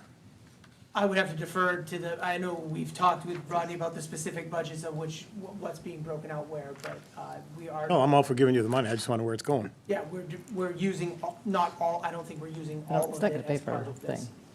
But Will be a combination of Chapter 90 money. I don't know if you want to dive too deep, but it'll be a combination of this money, Chapter 90 money, all put together. To get, yes, downtown will be paved. Anything that's from what the it was. audience on this? Is there a motion? Move the article. Second. We have a motion and a second on Article 36. All in favor, say aye. Aye. Opposed? Article passes unanimously. Okay, we're going to do 37 because we're on this slide. Okay. If that's okay with you, Mr. Chairman. That's fine with me. Article 37, the transportation network. This is what's referred to here as the Uber money, Uber and Lyft money. It goes to the senior transportation revolving fund. I always just make this comment here that this is an incredible resource to keep that senior transportation fund going, and I appreciate moving this forward. Great. Wally? So I'm all for this, but could I have an update on my Salem skipper transportation? You've got your own Salem skipper? Yes, I see him almost every week. Well, I'm going to let Aaron do that. So Is that good project- news, bad news, we are wrapping up we are rapidly approaching the end of the 2-year project that we signed on for. We're getting a few extra months out of that grant just because there was also the service was largely covered by a federal earmark that is set to expire on the federal year, which is September 30, not June 30. So even though our contract was May 15, I think we're gonna get to about June 30 before that service expires. The city of Salem, Beverly, and ourselves, there's really no feasible way forward to continue that funding without a massive investment from the MBTA, and that doesn't appear to be happening. The good news is that we are working with the MBTA on trying to restore service to downtown. That conversation is going well. We're not yet able to say that that's going to be restored, but conversation's going well. It doesn't offer the same service necessarily that the skipper does, but we will hopefully see public transit back downtown before the end of the year. But Salem Skipper, unfortunately, is going to sunset around mid-June to end of June. Thank you. It's too bad. It was a great program. But is the 27K like the totality of the senior transportation fund, or is that a small piece? It's a small piece. 'Cause they also ask for kind of donation as you can for the rides and things like that. That's all. Mary? All set? Eric? Just out of curiosity, what was the Salem Skipper cost? Just We by do that. Total cost or? For Our share was $110,000 for 2 years. Well, we had $110 for 2 years. for 2 years. 1 year was paid, I think, out of other funds, and then last year, town meeting funded it through free cash, the second year. Total cost of that program approached $4 million. That's helpful. Thank you. Paul? All set. All set. Great. Anything from the audience? Is there a motion? Move the article. Second. Motion and a second on Article 37. All in favor, say aye. Aye. Opposed? Article passes unanimously. All right, have at it, Rodney. This is his area. 38. Thank you. Through me, Mr. Chairman, the next two articles revolve around exemptions. Our Chief Assessor, John LaBelle's here. John, you can sit down. You You don't. can come on in. Again, we handled his budget 2 weeks ago while he was busy breaking 80 for the first time down in Myrtle Beach, so congrats on that, I guess. When I break 100, I'll let you know. And then, yeah, exactly. So again, any questions just about, I know we talked a little bit about valuation and new growth and stuff a couple weeks ago, so if there are any questions specifically for John, he can answer those. But otherwise, we have 2 exemptions related to the BRAVE Act. The first one is surviving parents and guardians of those killed in active duty. And we're happy to take any questions on that one. Great. Arthur? Nope, all set. Paul? Just clarify, surviving parents and children? You're talking about parents of the Parents of the soldier. not the wife or that? No, we already have Separate. the spouse. It's Yeah, okay, different. yeah, Yep. that's it, thank you. Eric? Nothing. Nope. Mary? All set? Ted? All set. Good. Good. Anything from the audience on Article 38? Is there a motion? Move the article. Second. We have a motion and a second. All in favor? Aye. Opposed? 38 passes unanimously. Thank you. And Article 39, again, from the BRAVE Act, clarifies the application of a local option, and this is for, correct me if I'm wrong, John, these are veterans who may have their property in some type of trust. This still extends that exemption to them, even if they're not the sole owner. Trustee. Yeah. Again, happy to answer any questions on that one as well. Wally? I'm good. Ted? Are we aware of any properties that would benefit from this? Just curious. That's all. All set? No. Paul? All set. Arthur? Anything from the audience? Is there a motion? Move the article. Second. We have a motion and a second. All in favor, say aye. Aye. Opposed? Yeah, passes unanimously. Thanks, John. John, thanks for hanging around. Next up, we have Article 40. This is readopting the OPEB Trust, Mass General Law 32B, Section 20. So the town adopted this prior to municipal modernization. So our financial advisor, our actuary, and our audit firm recommended readopting the statute. Subsequent to that, the treasurer will develop a trust that she'll execute. Again, it's more about crossing the Ts, dotting the Is, and formalizing the process. But again, no major change to our funding structure, the trust that's being managed currently by the treasurer, no change there. Arthur? All set. Paul? All set. All set. Mary? All set? Ted? All set. Wally? Does this in any way strengthen our credit rating position? I wouldn't say it would strengthen it other than if we don't adopt this and develop the trust and dot those I's, that there could be a situation where it's not, the money we have, what we call an OPEB trust, would not be Technically. valued technically as a trust. So this is more to protect that doesn't happen in the future. Thank you. Anything from the audience? Did you have something? Okay. Is there a motion? Move the article. Second. We have a motion and a second. All in favor, say aye. Aye. Opposed? Article passes unanimously. 41. Next up, Article 41. This is a lease purchase financing agreement. We started doing this a few years ago, again, based on state recommendation and municipal modernization. But essentially, if we're going to lease an item that we will own at the end of the lease, that's considered the same as a liability as debt, so it requires town meeting authorization. As it's been the case the past couple of years we've done these, it's related to Chromebooks for the schools. There's no separate appropriation required. The funding is taken care of through the FY27 school budget, but this authorizes them to enter into that lease purchase agreement. And this is for high school one-to-one devices, not to be confused with the middle school one-to-one devices, which they are potentially discontinuing. Wally? I'm just going to be brief. I'll let Ted. So nowhere in this lease purchase financing agreement does it say it's solely for these devices? Is there anything else that could possibly be leased? This is just for these devices. All right. Yeah. Because I didn't read where it actually said just that, except it's listed. Okay. Yeah. So it's just for these devices. Yep. Ted? I don't have any questions. Mary? No. It says maximum 4 years. Are we getting 4 years, or is that just covers us? I believe they do intend to lease to purchase for 4 years. Thank you. This is an ongoing process we've been taking part in it for over a period of years, correct? Yes, I think this might be the third or fourth time we've had this as a warrant article. Yeah. Thank you. I'm all set. Anything from the audience? Is there a motion? Move the article. Second. We have a motion and a second. All in favor, say aye. Aye. Opposed? Article 41 passes unanimously. 43? All right, we're almost done. Article 43 is moving $2.7 million to the debt stabilization fund from free cash. This is the landfill money that we've discussed previously. Arthur? All set. Paul? No questions. No questions. Mary? All set? Ted? I'm all set. Short of moving this, we're gonna do anything with it? We're gonna buy down some debt, or? That's what we've been using it for. So this will be in the 27 budget. It'll continue to offset debt service through the debt stabilization fund.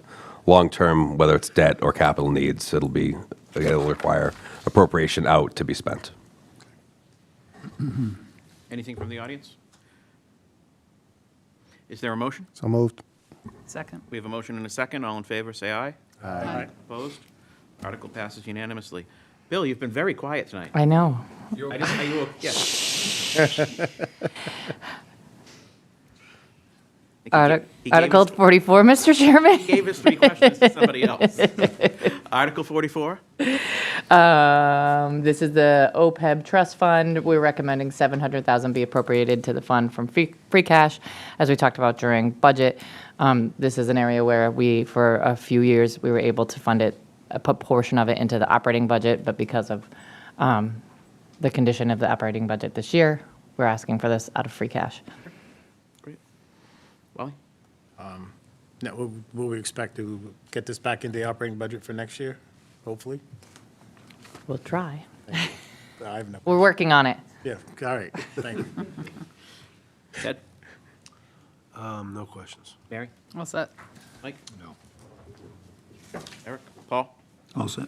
All set. Arthur? Anything from the audience? Okay. Is there a motion? So moved. Second. Motion and a second. All in favor, say aye. Aye. Opposed? Article 44 passes. And that's the end of my list for tonight. That's tonight. So when we reconvene tomorrow, we'll start with the tech budget. Yep. And then go back to the other. Vacant buildings. And I'll Yeah. communicate with you early. I'll know early whether or not we're going to have Great. any. And then move forward on the remainder of the articles. Okay. Thank you so much. Thank you all. Thank you all. The audience.